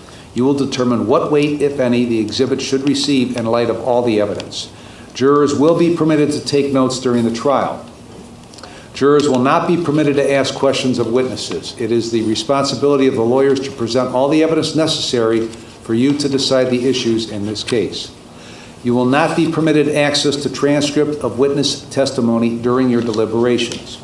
Please be aware that once deliberations have begun, you may not have contact with anyone other than your fellow jurors and the bailiff. This means that once deliberations begin, you will not be able to make any phone calls. We'll give you advance warning when we're getting close to the end of the case, so you may wish to let the necessary people know you will be out of contact once the deliberations begin. You can be reached for emergencies, but if you're called out of the jury room, you will not be able to return. It's important that you be fair and attentive throughout the trial. Do not discuss the case among yourselves or with anyone else. Do not permit anyone to discuss it with you or in your presence. Do not form or express any opinion on the case until it is finally submitted to you. Wear your lanyards with the ID so the attorneys, parties, and witnesses know that you are jurors and off limits to them for conversation and contact. It may be difficult for you to understand why you may not discuss this case among yourselves until it is submitted to you. You will receive the opening statements, the evidence, the instructions of law, and the arguments of counsel. It would be unfair to discuss the case among yourselves before you receive everything necessary to reach an informed decision. You should explain this rule prohibiting discussion of the case to your family and friends. When the trial is over and your jury duty is complete, you will be released from this instruction. At that time, you may discuss the case and your experiences as a juror. I'm going to give you what's called the admonition. It's a standing court order that applies throughout the trial. At every recess, I will give you a shortened version of that, but if I fail to do so, it still applies. You have been selected as jurors in this case. We've taken the time to seat a neutral jury so this case can be decided based just on what goes on in the courtroom and not on outside influences. You are required to decide this case based solely on the evidence that is presented to you in this courtroom. It is my role as a judge to determine what evidence is admissible and what evidence is not admissible. It would be a violation of your duties and unfair to the parties if you should obtain other information about the case, which might be information that is not admissible as evidence. You must carefully listen to all the evidence and evaluate all of it. Do not reach any conclusions until you have heard all the evidence, my instructions of law, and the arguments of the attorneys. Otherwise, you will have an incomplete picture of the case. Do not discuss this case among yourselves or with anyone else. The reason for this is you might be given information or an opinion that could alter the way in which you view the evidence or the instructions or even how this case should come out. Such an opinion or conclusion would be based on an incomplete or inaccurate view of the evidence and therefore would be clearly unfair. In addition, you must not try to get information from any other source. This ban on outside information also includes any personal investigation, including visiting the site, looking into news accounts, talking to possible witnesses, reenacting the allegations in the indictment, or any other act that would otherwise affect the fairness and impartiality that you must have as a juror. Finally, you must not have contact with anyone about this case other than me and the court employees. This includes viewing all social media sites of any kind regarding this case or any aspect of your jury service during the trial. If anyone tries to contact you about the case directly or indirectly, do not allow that person to have contact with you. If anyone persists in contacting you or speaking with you, that could be jury tampering, which is a very serious crime. If anyone contacts you in this manner, report this to the bailiff or to me as quickly as possible. You should know that if the admonition is violated, there could be a mistrial. A mistrial means that the case is stopped before it is finished and must be retried at a later date, which can lead to a great deal of expense for the taxpayers and for the parties. If a mistrial were to be declared based on a violation of the admonition, the juror responsible could be required to pay the costs of the action of the first trial and also be punished for contempt of court. All right, I'm going to send you to lunch. Remember what I just told you about the admonition? Be back at 1:15 and we'll start right after that. All rise for the jury. All right, as the jury rises and leaves, we're going to be back at 1:15, which means we have 1 hour to lunch. We're going to do a live stream and a jump to that one, which means we're going to take a break. We're going to come back. We're going to follow this trial as it progresses through the court system. We have a pro se defendant who is charged with possession of a firearm by someone who has a disability. We are not talking about somebody who may have an injury or some sort of condition from birth that is a challenge to living life, cause them to adapt and do things different than those of us who might not have that restriction. We're talking about a felon.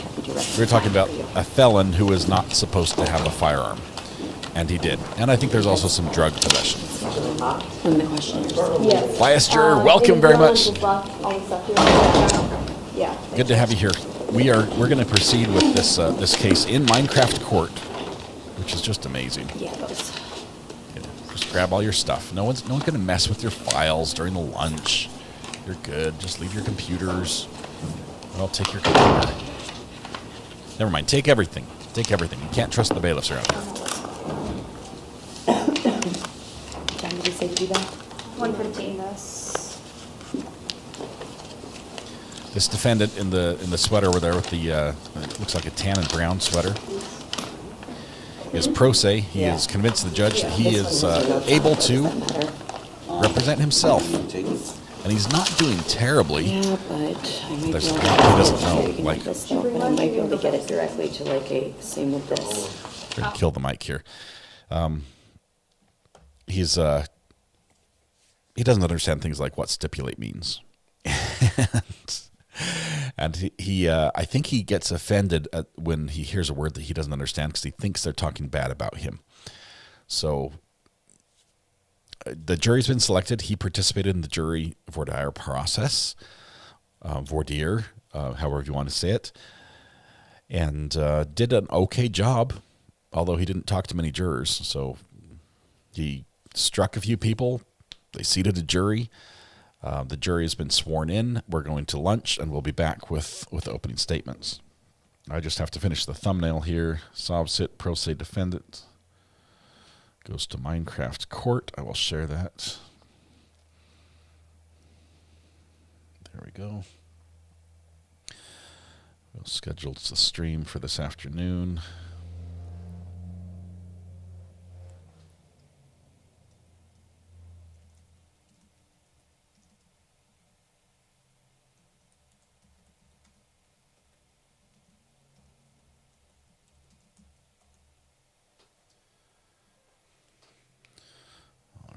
My thumbnail up, and we'll make a portal over to it. That's not it. Let's change downloads. There we go. And we'll be back at 1, which gives us 45 minutes.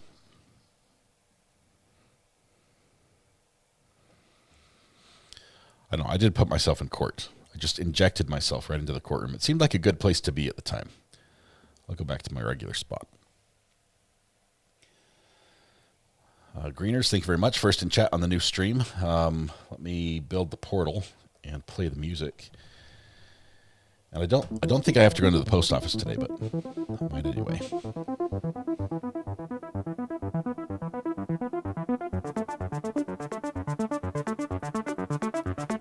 All right, portal's built. We're good to go. Did I just say Minecraft? Yes, I did.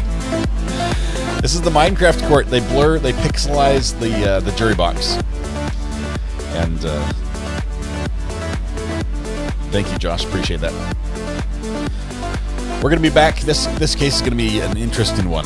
He's Sovsit pro se, but he has standby counsel, and he's using it, which is the best thing he could possibly do, other than have a lawyer himself. So We'll see how this one ends up. I'm thinking it's not going to be good. I'm thinking he's going to want to relitigate his prior convictions, which the jury's going to hear about because the jury is deciding those facts.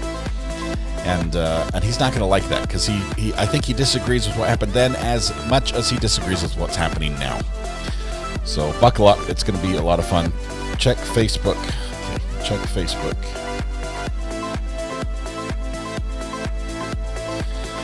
And we have a whole bunch of Karen Reed documents. Check the border. Motion in limine. Defendant's motion in limine. Affidavit. Defendant's motion. Defendant's motion limine. I'll have to look at these over lunch. Amber, thank you very much. It's going to be a fun day. Tonight when you go home, please hug the people you love, smile at someone, make their day just a little bit better, and please stay safe. We'll go live again in about 45 minutes as we begin opening statements in Minecraft court with a Pro Se offset. It can't get much better than this. We'll see you guys in a little bit. Bye-bye.